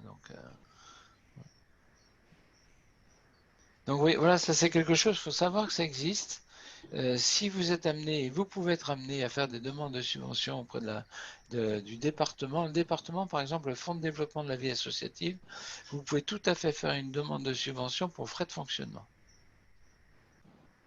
C'est l'ancienne enveloppe parlementaire. Je ne sais pas si vous vous souvenez, les députés avaient un montant qu'ils attribuaient à qui ils voulaient, comme ils voulaient. Et ça a été supprimé en 2017. Et tout cet argent qui était dans l'enveloppe parlementaire a été mis dans le compte asso, qui existait déjà, mais qui du coup est beaucoup plus ouvert à toutes les associations. Voilà, voilà. Voilà une précision importante pour toute la partie je dirais, administrative et concernant les subventions. Peut-être je voulais ajouter un mot, vraiment évoquer la problématique du budget. Donc pour aussi je dirais servir de base à l'obtention de subventions. Donc il y a deux parties qui sont demandées. Il y a un budget général. Alors pour faire un budget général, je ne sais pas si vous en faites vous, mais je vais vous donner juste un petit truc pour cet exercice. Quand vous faites un budget, je ne sais pas si vous le faites traditionnellement chaque année de façon obligatoire, mais la façon dont on procède en général, c'est d'utiliser un peu le passé pour prévoir le budget de l'année suivante. Hein. Donc, pratiquement, on analyse les comptes de l'exercice précédent, l'exercice en cours, et puis on identifie, on va dire, ce qui est du fonctionnement normal et puis de ce qui est manifestation.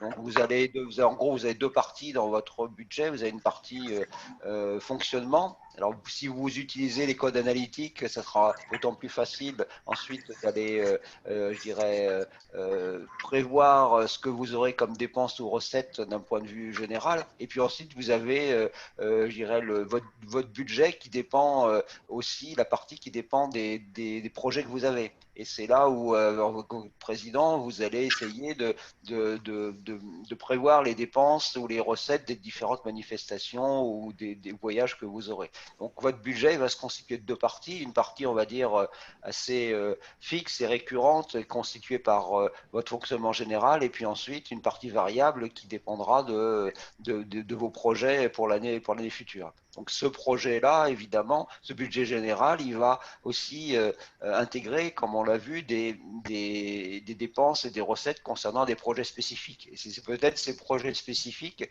vous allez peut-être y intégrer aussi des recettes correspondant aux subventions. Mais si vous faites déjà cet exercice au préalable, ça vous permettra, je dirais, plus facilement de répondre aux dossiers de demande de subvention.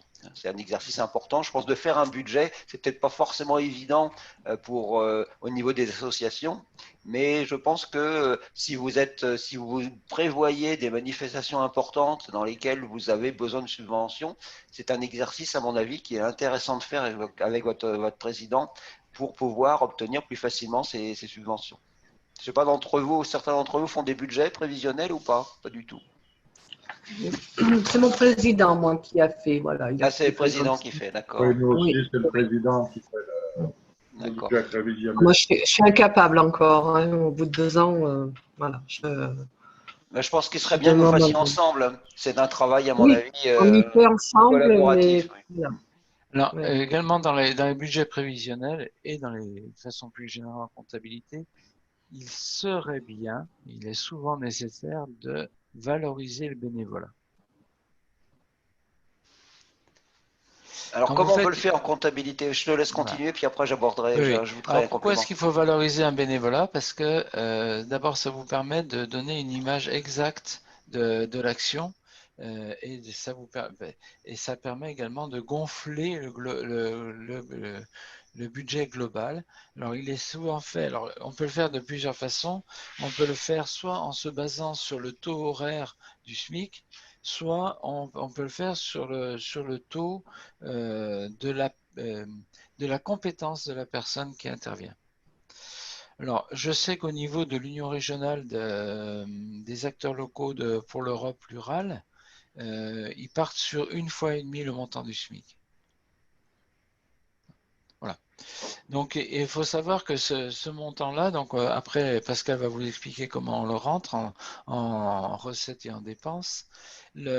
Par contre, c'est important vis-à-vis des collectivités de voir qu'il y ait une vraie implication du jumelage.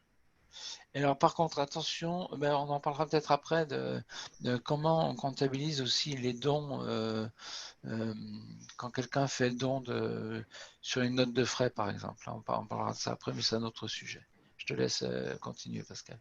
Oui, donc pour compléter d'un point de vue comptable ce que vient de vous dire Raymond, donc vous avez compris, le bénévolat, en fait, il est comptablement, il se traduit, je dirais, ni par un accroissement de recettes, ni par un accroissement de dépenses pour l'entité, pour l'association, parce qu'en fait, le résultat, c'est 0. Par contre, ça correspond bien à des prestations qui sont faites. Donc, pour assurer, on va dire, la neutralité de l'opération financière, on a un enregistrement qui est en fait à la fois, je dirais, en termes de recettes, c'est-à-dire en termes de produits, et à la fois en termes de charges. Et c'est là où, effectivement, on enregistre le coût que normalement la prestation des bénévoles aurait généré si elle n'avait pas été faite gratuitement. C'est-à-dire qu'on va les valoriser, comme vous l'a dit Raymond, les prestations. Alors en soi, c'est une prestation générique et puis on utilise éventuellement un forfait, par exemple 1,5 fois le SMIC si la prestation n'est pas spécifique, ou alors s'il s'agit vraiment de prestations spécifiques avec une compétence vraiment particulière, cette fois-ci on peut à mon avis utiliser une référence de taux de marché. Si jamais par exemple on a un intervenant extérieur hautement qualifié, par exemple quelqu'un qui vient d'informaticien qui fait le site internet gratuitement, à ce moment-là on pourra valoriser ce bénévolat en utilisant le taux horaire traditionnel d'un informaticien spécialiste du développement web, par exemple. Donc, on enregistrera au niveau du débit, donc en charge, le coût de cette prestation, et puis on enregistrera en contrepartie le fait en produit que c'est une prestation qui a été délivrée gratuitement. Donc, je vous enverrai aussi en complément de ce que je vais vous envoyer à la fois sur la partie qu'on a vue compta ultra simplifié Excel et puis le PowerPoint de la formation. Je vous enverrai aussi, je dirais, les comptes qu'on doit utiliser pour ce type d'opération si on veut l'enregistrer en comptabilité. L'avantage aussi, en dehors de ce que vous a dit Raymond vis-à-vis des collectivités, c'est qu'aussi présenter en interne, on va dire, je dirais, la valorisation du travail fait par les bénévoles, c'est aussi, je dirais, valorisant pour eux. Hein, c'est de montrer combien ils sont importants et nécessaires au fonctionnement de l'association en interne. Je pense que ça, c'est un point aussi qui est important à ajouter en termes de fonctionnement interne, de management et de motivation des bénévoles. Sur la partie qu'a évoqué Raymond concernant ensuite, on va dire, les abandons de notes de frais, on a un compte spécifique, alors je ne l'ai pas sous les yeux, mais on l'a vu tout à l'heure. En fait, on l'a vu tout à l'heure quand on a regardé les comptes à utiliser. On a un compte qui s'appelle en fait dons et abandons de frais par bénévole. Donc c'est un compte de produits. Et donc là, ça enregistre en fait, je dirais, de façon un petit peu identique à ce qu'on peut avoir pour une prestation de bénévole, le fait que les bénévoles, au lieu de se faire rembourser, par exemple, leurs indemnités de déplacement, en fond, on va entre guillemets cadeau. Sous terme de dons à l'association. Donc en fait, on aura un enregistrement comptable, je dirais, un peu identique à l'enregistrement des bénévoles, c'est-à-dire que d'un côté, on va enregistrer l'indemnité pour frais de déplacement, et puis de l'autre côté, on va enregistrer une recette correspondant au même niveau au fait que l'association ne va pas les payer. Alors administrativement, il y a aussi je dirais une obligation à respecter vis-à-vis de ça, c'est qu'il faut matérialiser cet abandon de frais par un document qu'on appelle un document CERFA, donc qui matérialise en fait le don effectué par la personne et qui permettra à cette personne de justifier, je dirais, au travers de sa déclaration d'impôt, qu'elle pourra bénéficier, on va dire, de la déduction d'impôt correspondante. Et puis, il y a un autre élément, je pense que Raymond va détailler, qui est en fait que ce document CERFA, il peut être refait par l'association, mais par contre, il faut que cette association, elle puisse justifier qu'elle est une association en fait d'utilité publique. Et donc là, il y a une formalité à faire D'intérêt annuellement. général, Voilà. d'intérêt général, d'intérêt général. Donc je te laisse préciser Alors, cette partie-là. le compte pour abandon de frais par des bénévoles, c'est 754,12 Oui. de façon Ah, très c'est même 12, voilà. Ouais, Moi, j'avais 754, mais bon, Raymond est encore plus précis. Non, Encore non, plus mais là, précis. j'ai regardé sur le logiciel comptable qu'on Voilà. utilise. Hein, donc, voilà. Donc, on est bien en Alors, phase. On est bien en phase. voilà, on est bien en face, il n'y a pas de problème. Alors, donc, pour ce qui est des dons, quand, par exemple, vous faites un déplacement sur Lyon, puis vous décidez de ne pas vous faire rembourser. Donc, vous faites une demande de remboursement, vous faites don du montant du remboursement à l'association. Et vous pouvez, alors ce qui se fait souvent dans les associations, c'est que l'association donne un document qui est donc un CERFA en disant, ben voilà, telle personne a fait don de ce montant-là et la personne le déduit de son revenu fiscal. Je veux bien de son revenu fiscal et non pas de ses impôts à payer. C'est la différence entre intérêt général et utilité publique. La Croix-Rouge, c'est une association d'utilité publique. Quand vous faites un don à la Croix-Rouge, vous avez automatiquement 66%, je crois aujourd'hui, du montant que vous avez donné qui vient en déduction des impôts que vous avez à payer. Intérêt général, c'est pas tout à fait la même chose. Vous déduisez de votre revenu fiscal le montant de ce qui a été fait. Mais pour que l'association puisse faire ce reçu fiscal, il faut qu'il ait rempli un document qui s'appelle un rescrit fiscal et qui soit validé comme étant d'intérêt général. Alors attention, sur 10 demandes qui sont faites, ce n'est pas forcément accepté. Je prends en exemple les maisons de l'Europe. Sur les 17 maisons de l'Europe qui font partie de la FFME, la Fédération française des maisons de l'Europe, sur les 17 maisons de l'Europe, il n'y en a que 10 qui ont eu la validation, 7, la validation a été refusée. Alors après, c'est le gros problème, c'est une question d'appréciation de la personne qui va étudier le dossier. Voilà. Mais il faut le savoir, ne faites pas de documents pour abandon pour don, en fait, pour don, ne faites pas de documents si vous n'avez pas été validé pour le rescrit fiscal. Alors pendant longtemps, le fisc il fermait les yeux là-dessus en disant ben, c'est normal, il faut encourager les associations. Depuis quelques années, ils font des... Alors il faut dire qu'il y en avait qui ont sûrement abusé, mais il y a des contrôles qui sont faits. Je sais qu'entre autres sur l'Ain et sur la Haute-Savoie, toutes les associations, les unes après les autres, passent en audit à ce niveau-là, avec au mieux juste des rattrapages, mais dans le pire des cas, avec carrément des pénalités.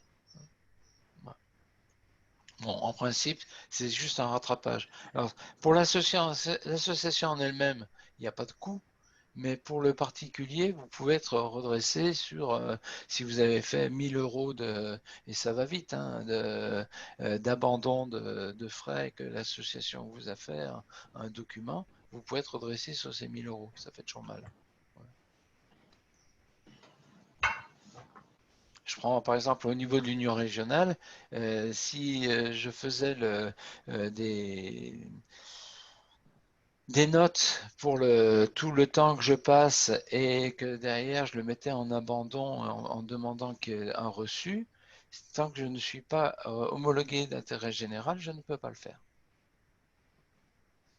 Et sur un président d'association, ça peut vite aller sur des montants assez importants.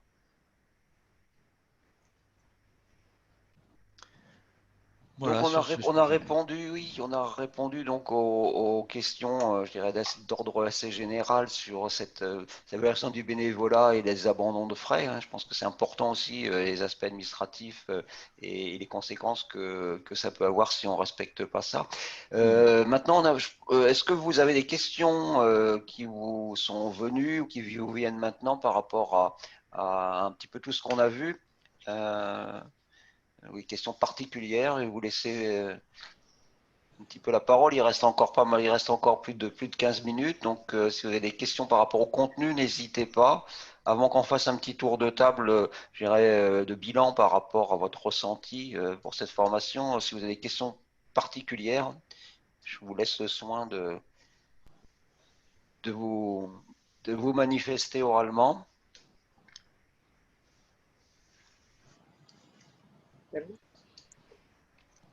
Question particulière, non. Ben, il va falloir s'habituer, quoi.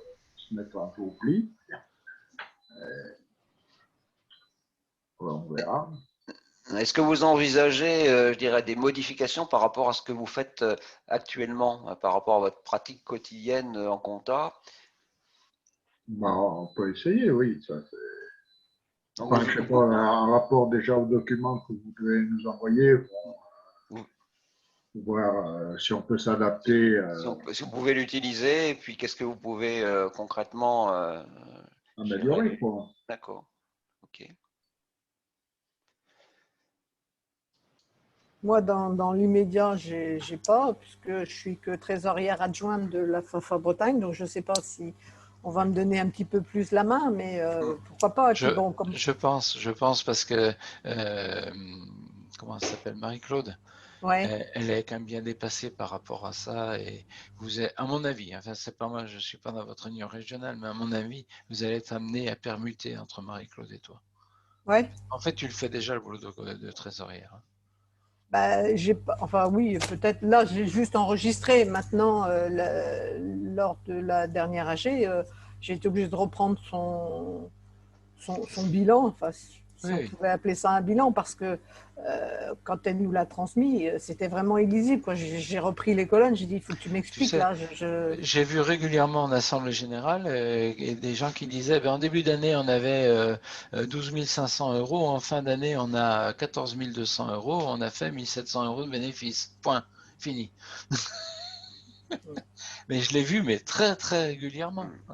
Non, parce que justement, par rapport à la femme donc, où j'ai été trésorière, là, sur le bilan que j'avais fait, qui n'était pas exactement là comme j'aurais dû le faire, je reconnais, mais enfin, j'avais quand même, je pense, assez bien détaillé. On a quand même reproché le fait que quand on est allé en voyage en Allemagne, l'ancien trésorier prenait que de l'espèce parce qu'il considérait qu'on devait tout payer en espèces. Moi, j'ai dit, je ne vais pas me trimballer avec 10 000 € en espèces sur moi, il est hors de question. Donc, j'ai privilégié la carte bancaire et j'avais vu avec la banque pour éventuellement avoir un dépassement de commande de plafond pour pouvoir retirer de l'argent si il en était besoin. Donc, ils m'ont remboursé 10 € de plus. Je ne vais pas aller me plaindre. L'ancien trésorier m'a dit, mais pourquoi 10 €? C'est pas normal. Tu devrais... J'ai dit oui, mais en fait, la banque, elle est bonne. Je lui ai dit, ils m'ont remboursé 10 €. On les prend, entre parenthèses, en profit. Je ne vais pas aller me chamailler avec la banque pour 10 €, quoi. Donc, c'est justement par rapport à ça aussi que c'est intéressant de voir ça et pouvoir bien rentrer, ne serait-ce qu'avec le tableau Excel, là, pour une entité un peu plus... Alors là, c'est assez spécial à Fafa Bretagne. Tu sais que quand un truc comme ça que tu prends, fait payer par carte, avec AssoConnect, tu peux faire un règlement par carte direct. Oui, bah, c'est ce que j'avais cru comprendre. Ouais. Et c'est gratuit maintenant. Parce après, il y a un petit prélèvement, mais c'est devenu gratuit. Parce qu'il enfin, quand j'avais suivi, parce que j'ai suivi qu'une partie de la formation, mais je trouvais ça très intéressant. Et puis c'est vrai qu'il y a plein de choses qui vont se faire, enfin, pas complètement automatiquement, mais qui sont pré-réglées. Donc automatiquement, après, c'est plus facile. Et quand on a fait la formation, c'était encore, il y avait encore un petit prélèvement sur ce qui était payé en carte. D'accord. Et là, non, c'est devenu totalement gratuit. Avec une case en plus qui est si la personne veut faire un don. Ils font un don. Voilà. D'accord. Ils font un don en fait à la banque, hein, quelque part. Hein. Oui, c'est le pourcentage. Enfin, c'est pas la banque, c'est AssoConnect. Ils font. Oui, ok. D'accord. Voilà. Alors sur AssoConnect, pour une précision importante, je crois qu'AssoConnect permet la tenue de comptabilité sous les deux formes, c'est-à-dire que vous pouvez faire le choix entre une comptabilité, on va dire, de trésorerie, comme on l'a vu de façon plus simple. Il y a même 4 niveaux. Il y a 4 niveaux de comptabilité. Donc, il y a le plus complet qui est une comptabilité d'entreprise, ni plus ni moins, mais adaptée aux associations. Et le premier niveau, c'est une comptabilité de trésorerie tout à fait simple. Voilà. Alors tous ceux je dirais les comités ou associations qui ont AssoConnect, elles peuvent choisir donc entre comptabilité de trésorerie la plus simplifiée ou comptabilité traditionnelle d'engagement. Pour ceux qui n'ont pas AssoConnect, qui veulent, je dirais, passer à un stade un peu plus élaboré que le papier, il y a la possibilité Excel ou d'autres logiciels aussi qui sont peut-être un petit peu moins complexes qu'AssoConnect. Il y en a d'autres qui sont spécifiques aussi pour les associations. Et là, ça demande un petit investissement, je dirais. Mais alors, faire une compta aussi comme le fait Alain en utilisant Monnet, je pense que c'est de la compta de trésorerie, c'est possible, hein, parce que Monnet permet aussi une ventilation analytique des dépenses, hein, comme ça, Monnet, on l'utilise souvent pour ses dépenses personnelles. Donc, adosser Monnet, on va dire, à un compte bancaire d'association, c'est tout à fait possible. Hein. Et Monnet, c'est quelque chose qui est, on va dire, aussi fourni en général dans la suite logicielle qui accompagne un PC. Donc, utiliser Monnet, c'est aussi largement possible. Hein. La seule différence, c'est que peut-être vous n'aurez pas forcément votre ventilation par compte comptable, vous n'aurez pas en ventilation analytique, vous aurez des éléments puisque vous pouvez identifier vos recettes et vos dépenses par nature, hein, ça c'est possible, mais vous n'aurez peut-être pas, on va dire, votre bilan qui vous sortira en automatique. Hein. Mais autrement, Monnet, c'est quelque chose que vous pouvez utiliser, à mon avis, pour faire une compta d'association en comptabilité de trésorerie. Hein. Oui, c'est assez pratique. Bon, après, c'est quelque chose qu'on utilise, je dirais, plutôt à des fins privées, hein, qu'à des fins, on va dire, de fonctionnement d'une entité d'association. Mais c'est possible aussi. Hein, possible aussi. Ouais, le problème, c'est qu'on ne peut pas le partager. Voilà. Alors, avec le trésorier adjoint, je ne peux pas partager, je ne peux pas lui l'envoyer.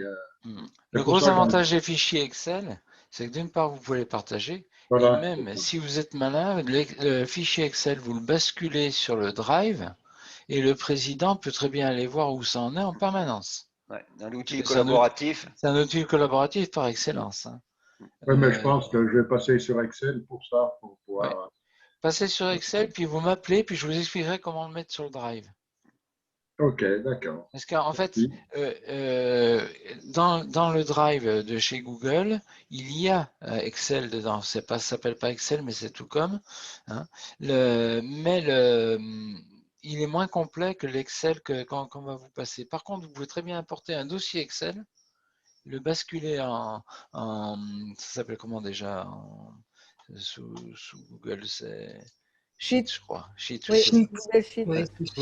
Vous le basculez en Sheet et puis du coup vous avez le logiciel initial que vous a passé Pascal, mais par contre si vous le mettez en partage avec la présidente ou le président peut aller cliquer dessus et voir directement dessus. Après vous lui donnez des droits ou pas des droits pour faire des modifications, c'est autre chose.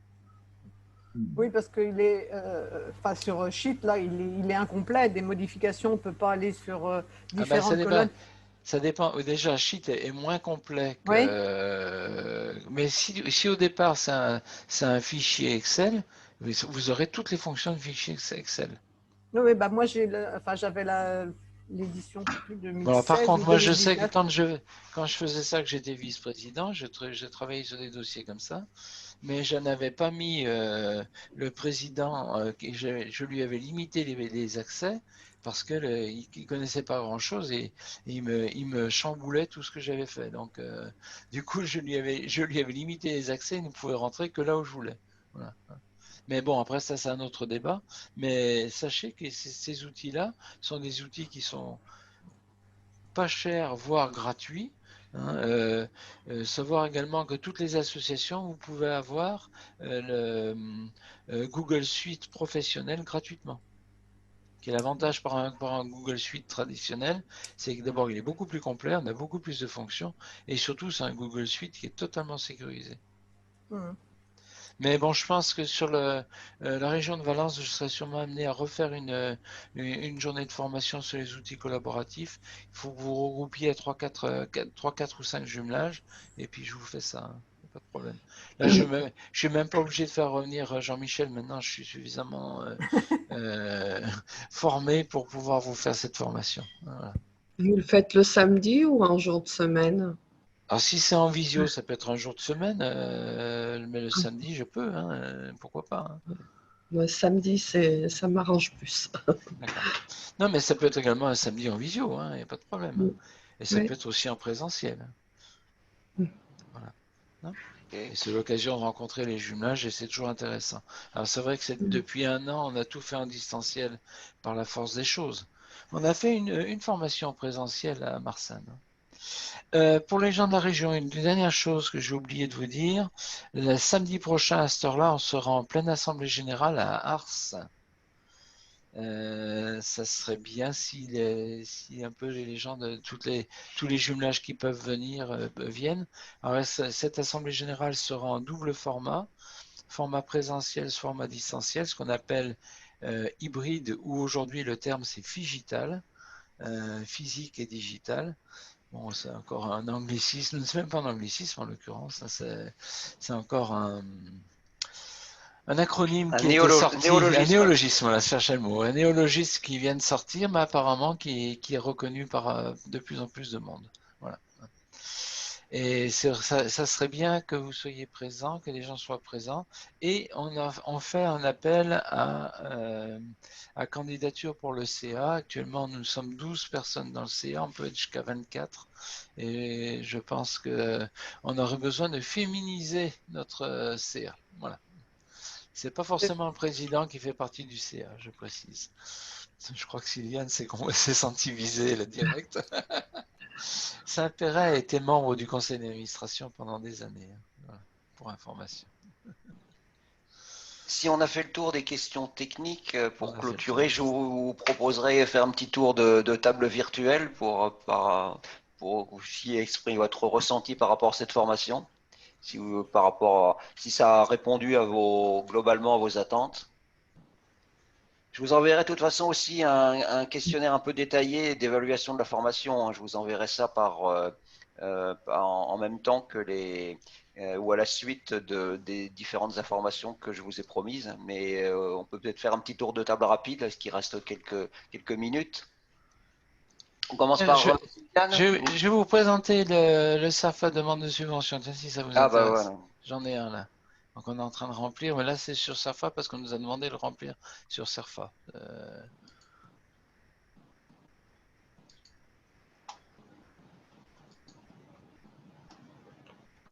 Est-ce que vous le voyez en intégralité? Ouais. Oui, voilà. Les demandes de subvention. Et donc, vous voyez bien que c'est un document qui est unique. Hein. Quand on parlait tout à l'heure de identification, relation avec l'administration, relation avec d'autres associations, moyens humains au 31 décembre de l'année écoulée, budget prévisionnel. Et là, vous voyez, vous avez les numéros de compte qui apparaissent. Les rubriques, oui. Voilà. Donc c'est à 2 chiffres a priori, hein, ce que je vois bien, ça s'arrête à 2 chiffres. C'est à 2 chiffres. Attendez, je vais vous l'agrandir, excusez-moi. Voilà.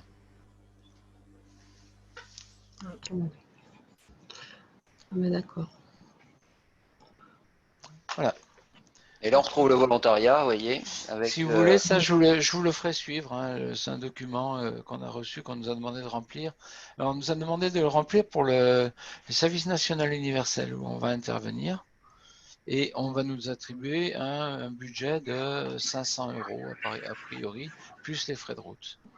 Voilà. Donc, c'est toujours bon à prendre. Hein. Et nous, au niveau de l'Union régionale, on a besoin. On a besoin parce qu'on a une jeune volontaire franco-allemande qui nous coûte quand même 200 € par mois, mine de rien. Et il faut qu'on puisse financer derrière. Voilà. Ok. Voilà. Donc, on passe au petit tour de table pour clôturer, on va dire. Qui veut prendre la parole? Qui veut commencer? Aux 4 coins de la France, on commence par où? On commence par Valence? Par l'Ardèche. L'Ardèche. Oui. Par les Bedeaux. Bon, ben, beaucoup de choses nouvelles pour moi aujourd'hui. Je vais essayer de mettre en application, mais je ne sais pas si j'y arriverai. Et j'ai entendu parler, il y a des trésoriers adjoints chez vous, mais chez nous, il n'y en a pas. Comment ça se fait? Est-ce que c'est... C'est une décision du conseil d'administration au moment du vote du bureau. Ce n'est pas une obligation. Ouais.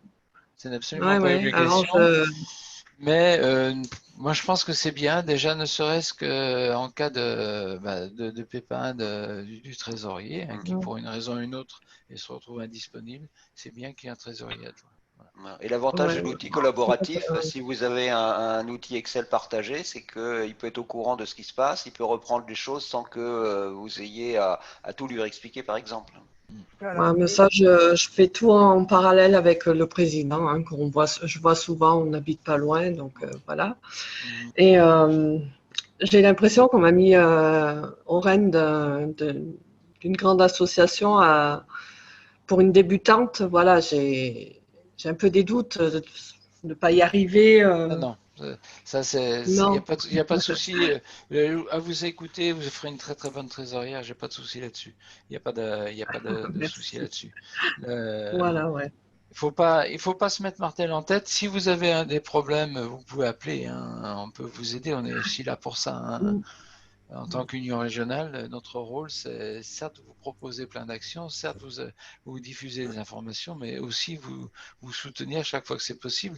Et si on n'est pas capable, nous, de vous aider, on trouvera la personne qui pourra vous aider directement. Voilà. D'accord. De toute façon, je vais essayer de mettre en application sous les tableaux et voilà. Utilisez déjà le tableau que Pascal va vous envoyer. Il est relativement simple. En fait, ce que vous mettez sur le papier, vous le mettez dans le tableau. C'est tout. Hein. Voilà, oui, mais ça sera plus simple. Après, si vous ne mettez pas sur le bon code, c'est pas très grave. Il faut que ce soit du bon côté. Si c'est recettes ou dépenses, ça c'est important. Et puis on le retrouve après, on le retrouve donc. Voilà. Après c'est facile à corriger par contre après. D'accord. Merci. De rien. On passe à la Bretagne. Ouais. Oui, bon, moi, dans l'ensemble, j'avais déjà des notions, donc c'est un petit peu plus facile. Mais comme je vous disais tout à l'heure, il y a des choses qui n'étaient pas, à mon sens, suffisamment pointues. Et là, ça me permettra déjà de voir plus clair, quoi. Mais très intéressant quand même. On en apprend de toute façon tout le temps. C'est des formations qui sont toujours très intéressantes. Merci pour ça. Je vous en prie. Alain, votre côté, pour clôturer le Tour de France. Ça va pas mal appris aujourd'hui. On va essayer de mettre ça en application maintenant pour changer, passer sur Excel et puis essayer de faire au mieux, quoi. Hein? Ok. Et merci. Très bien. Je vous en prie, très bien. Le mot de la fin pour Raymond? Oui, bah écoutez, moi j'ai été ravi de cette journée, de ces journées, puisque c'était la 4e fois qu'on faisait cette formation. Un grand merci à Pascal, un grand merci également à vous tous pour avoir participé. Au total, cela va avoir fait 20, on va arriver aux 24 personnes formées, ce qui est bien. Parce qu'il y a eu des endroits où il n'y avait que 5, mais ils étaient 2 x 2 derrière l'écran. Hein, donc, au global, on aura bien fait nos 24 ou 25 formations, ce qui est bien.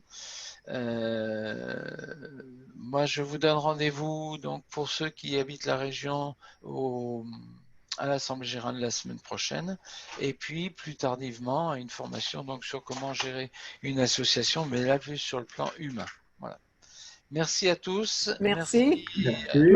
Et à bientôt. Et bon week-end. Merci. Au revoir. Au revoir. Au revoir. Pascal, on peut se parler après? Ah oui, pas de souci.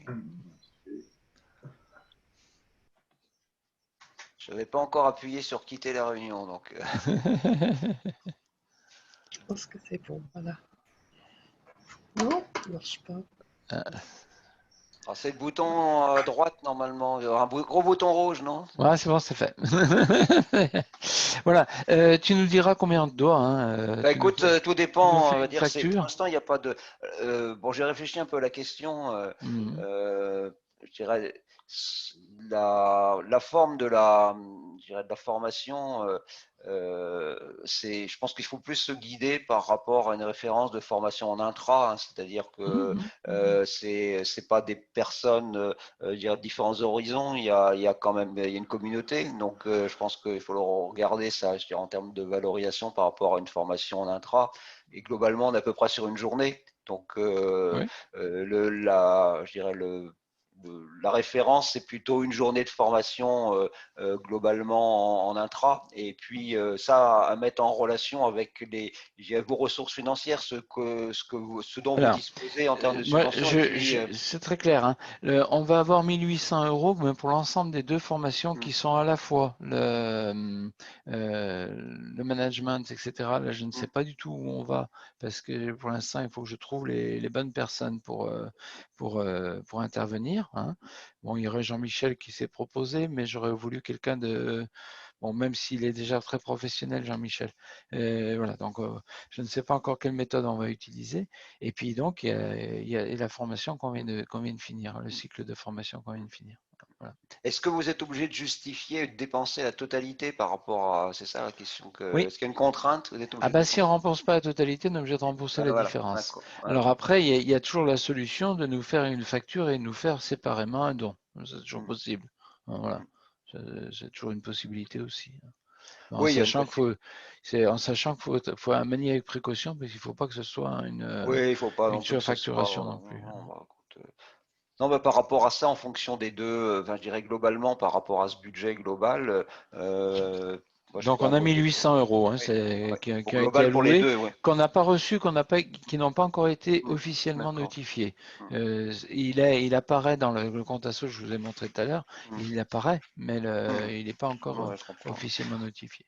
Alors en termes de référence tarifaire, en fait, globalement une formation, c'est à peu près, on va dire, en intra, une journée de formation, c'est entre 1000 et grosso modo, c'est globalement, on va dire, si je regarde à peu près les références globales, ça pourrait être effectivement 1400 €, quelque chose comme ça, pour effectivement un nombre de participants à peu près équivalent, quoi. Donc ça ferait globalement, on va dire, si ça c'est effectivement par rapport à une formation d'une journée, quoi. Hein. Ça, c'est oui, je comprends bien.